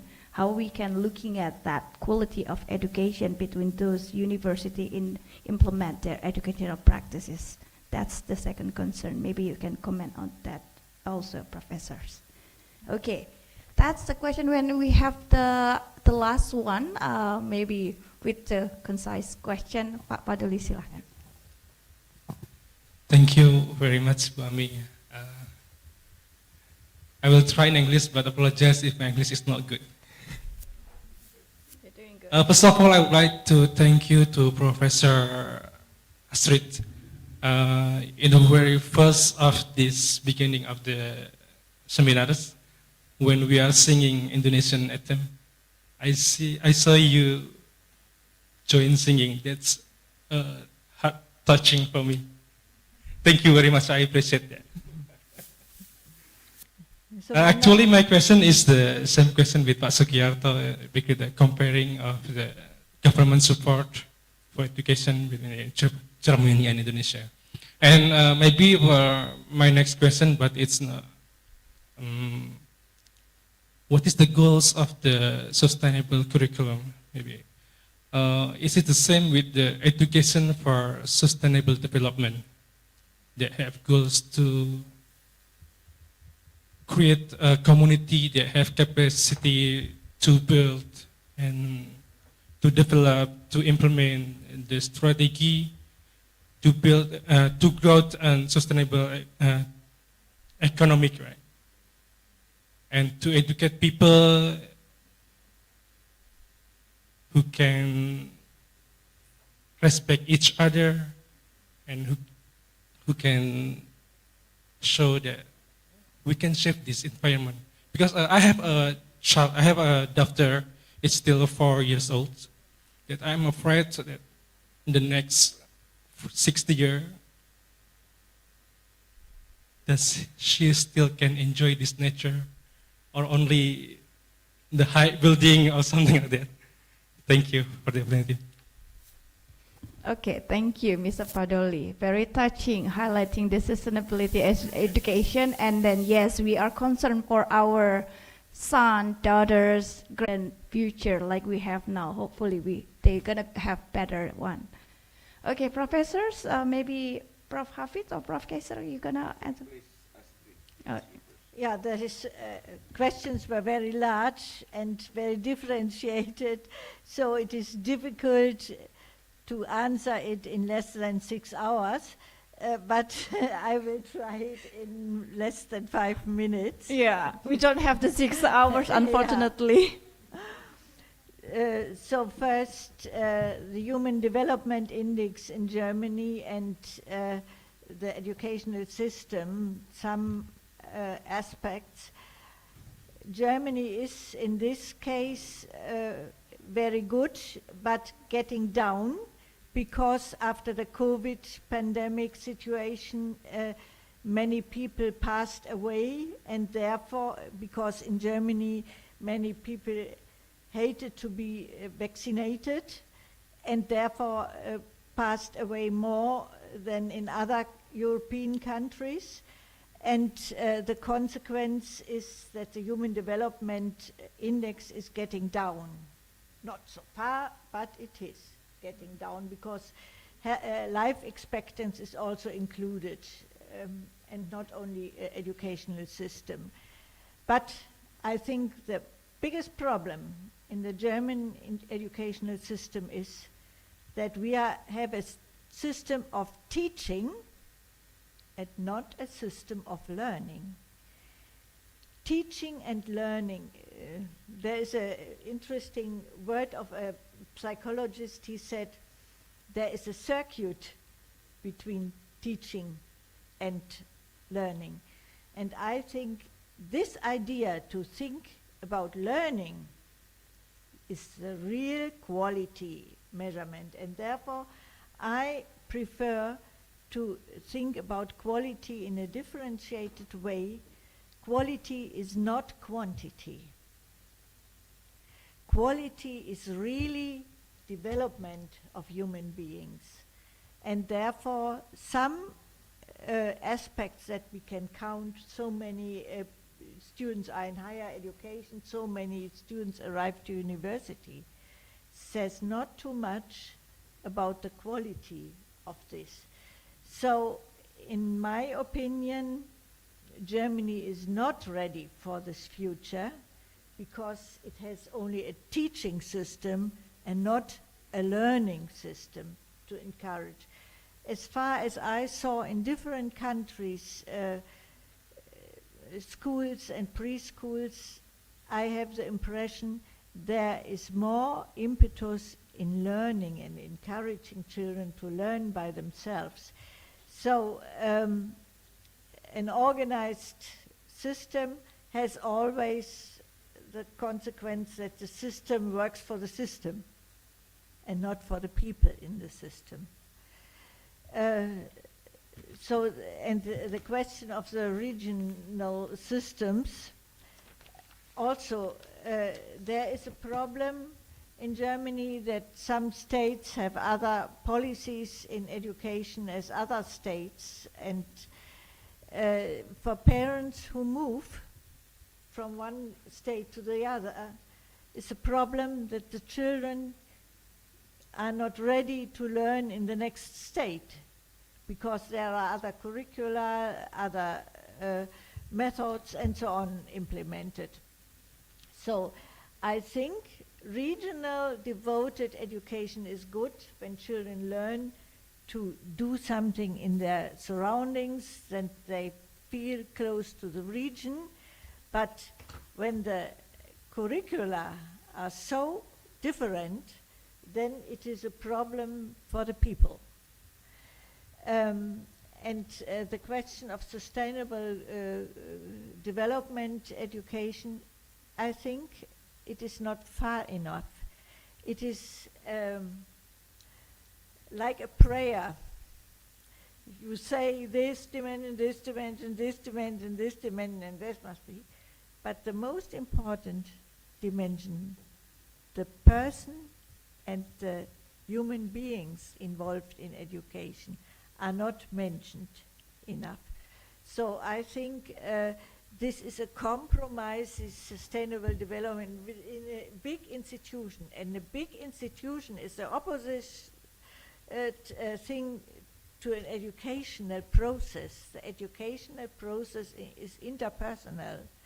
So I think there are some good ideas developed under the label of sustainable development, but for me, the most important part of quality of education starts with encouraging the personality of each child to be strong, to be competent, to be social, to be responsible, to be devoted to help the poor, and all moral instances in their own mind. And this moral competence is not possible to be measured. Moral competence must be practiced in the world. And therefore, I think it is more important for the future to think about the personality development of everybody and the social development of the societies, and not to think about what level we arrived.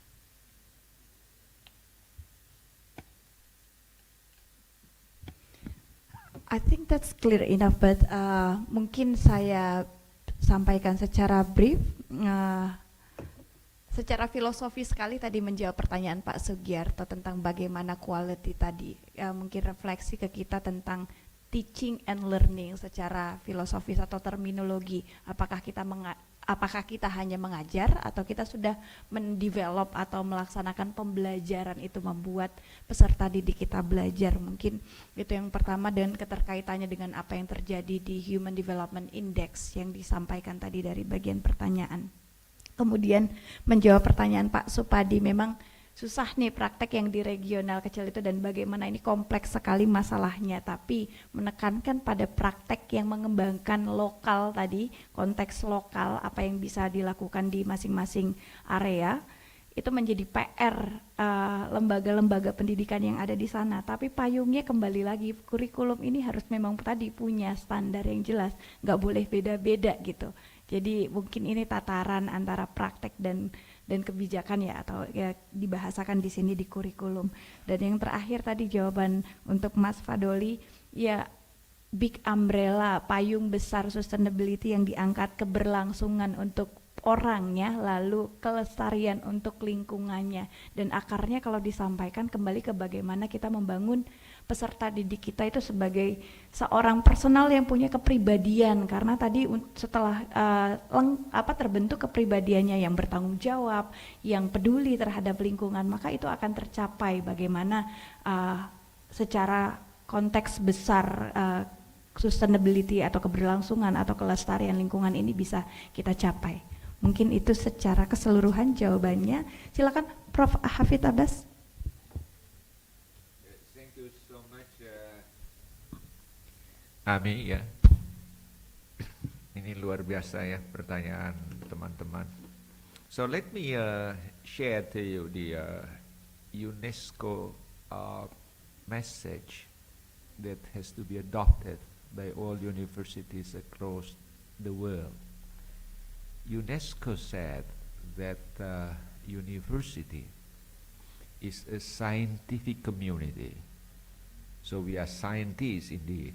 It's a scientific community, not a politician community or not common people community, but a scientific community. What should we do here at the university is to develop science and technology, to the pursuit of truth, to capacitate human family, to improve the dignity of human family, to promote and protect democracy, human rights, justices, and the creation of a world peace.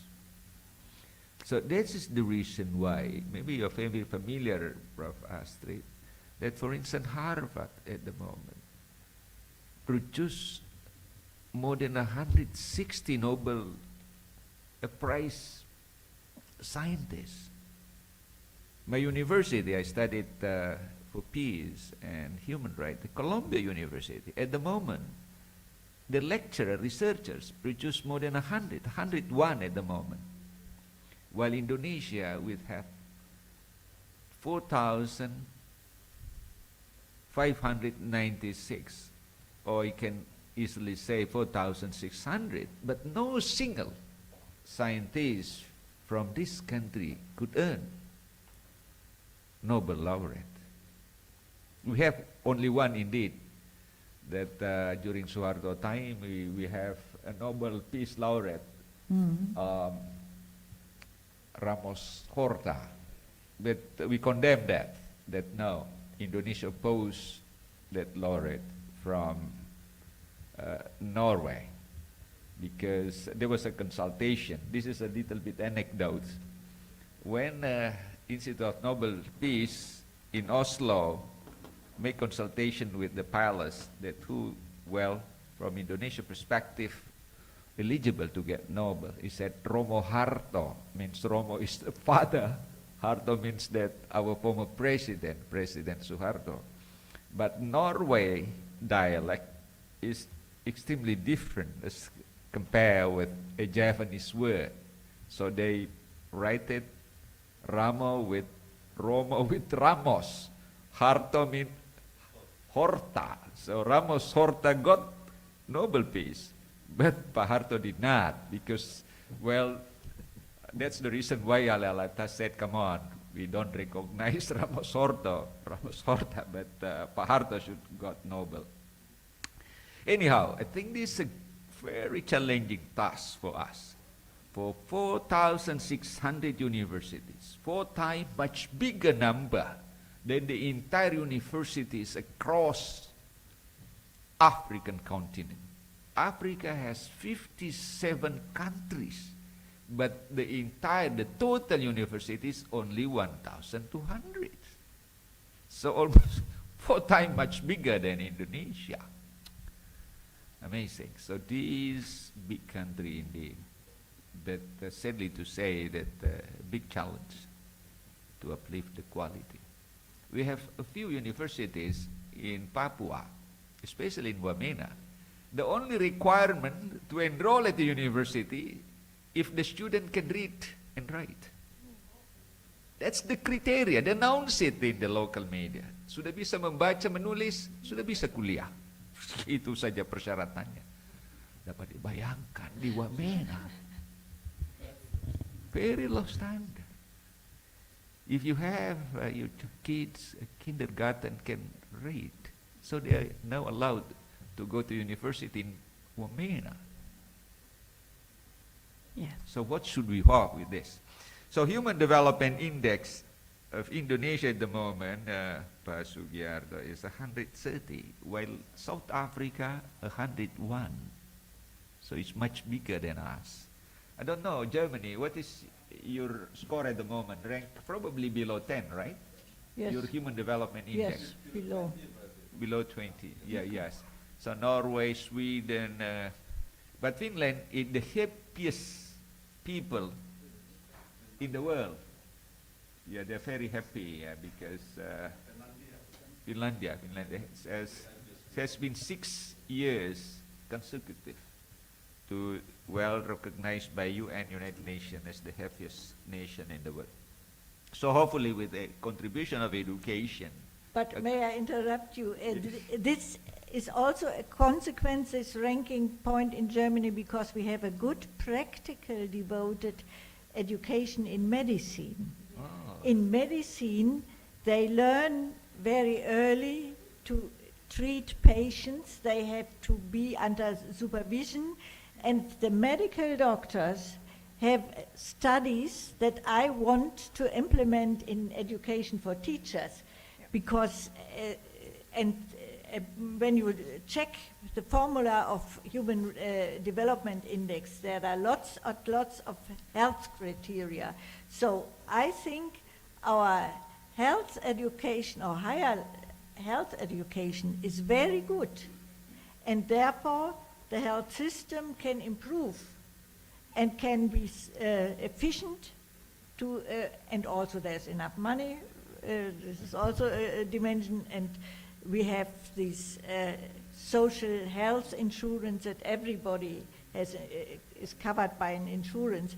This pushes the index down, and I think it is very important that in Germany, in all areas, not only in the health area, is a better higher education. Thank you, Prof. Astrid. So we hope that Engineers are also so practical. Yep. So there where the Germans are successful is in car building and in healing sick people. And in both top positions of Germany, the universities make totally other studies than in the paper pencil faculties.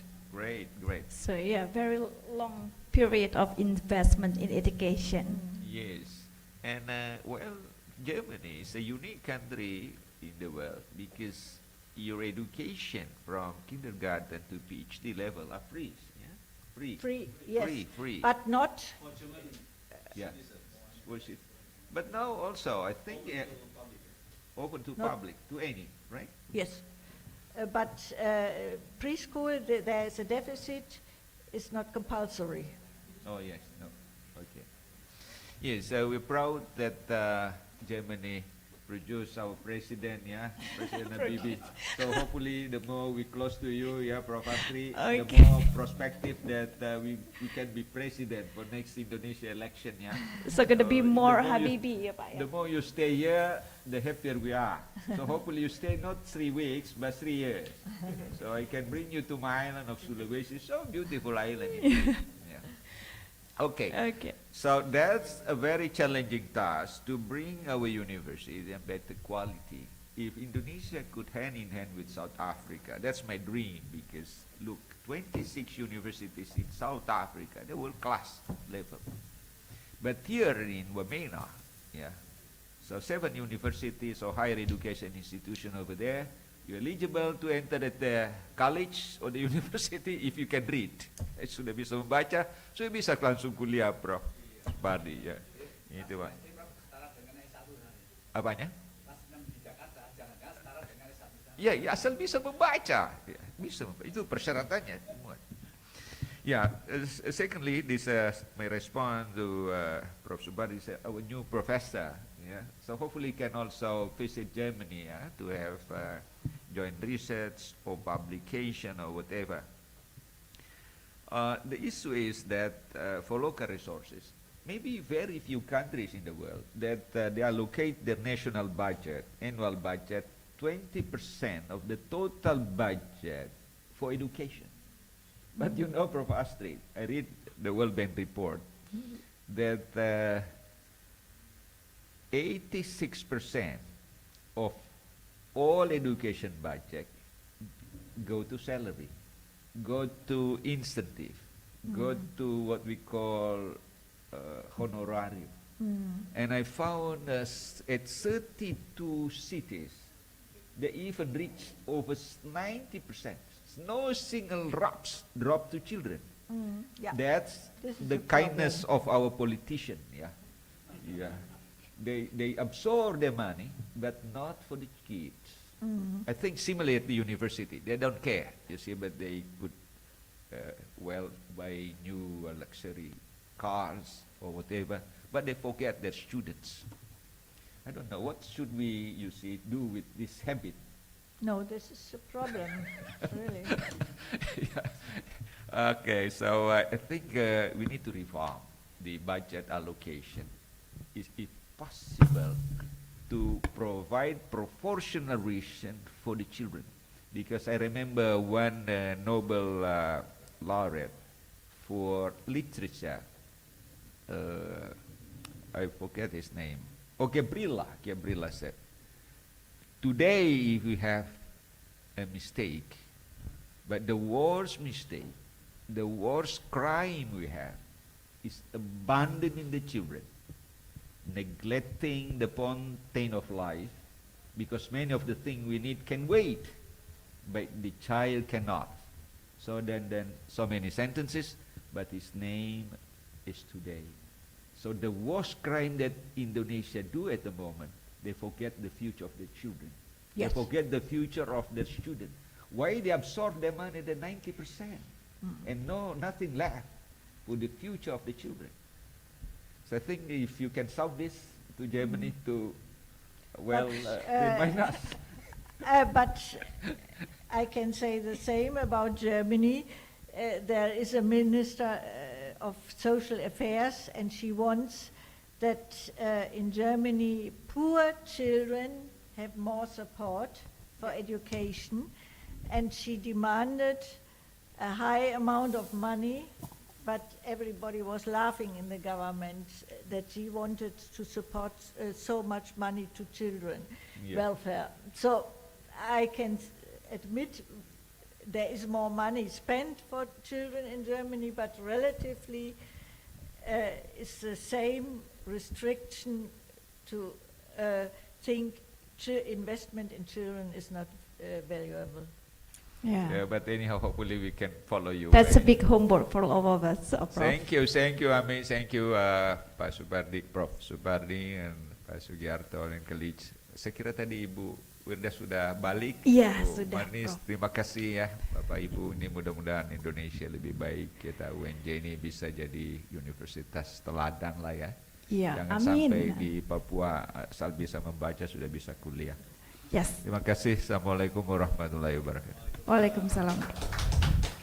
What a fruitful discussion we have, but really sorry considering the time, and I do apologize for online participant. We cannot continue the question and answer session, but we have here homework maybe for our university leaders to build more academic discussion like this. It is really like highlight so many concern about our educational practices, not in the practical life and also in policy context. So we have to end this session, and before that we would like to invite our Vice Dean for Academic Affairs, Ibu Dr. Wirda, untuk token of appreciation to our beloved speakers. Ibu Wirda, the floor is yours.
Thank you so much for the participant in the seminar.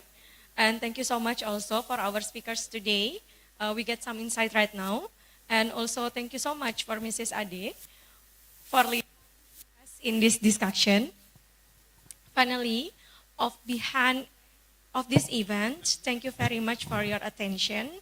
We hope you all have enjoyed and also get a benefit from the presentations today. I'm Citra Asri Maulidina and my partner Uswatun Hasana. It's been a pleasure for us to lead this seminar today as a master ceremony. And also thank you for joining us and have a wonderful day for all of you. Thank you so much. Wassalamualaikum warahmatullahi wabarakatuh.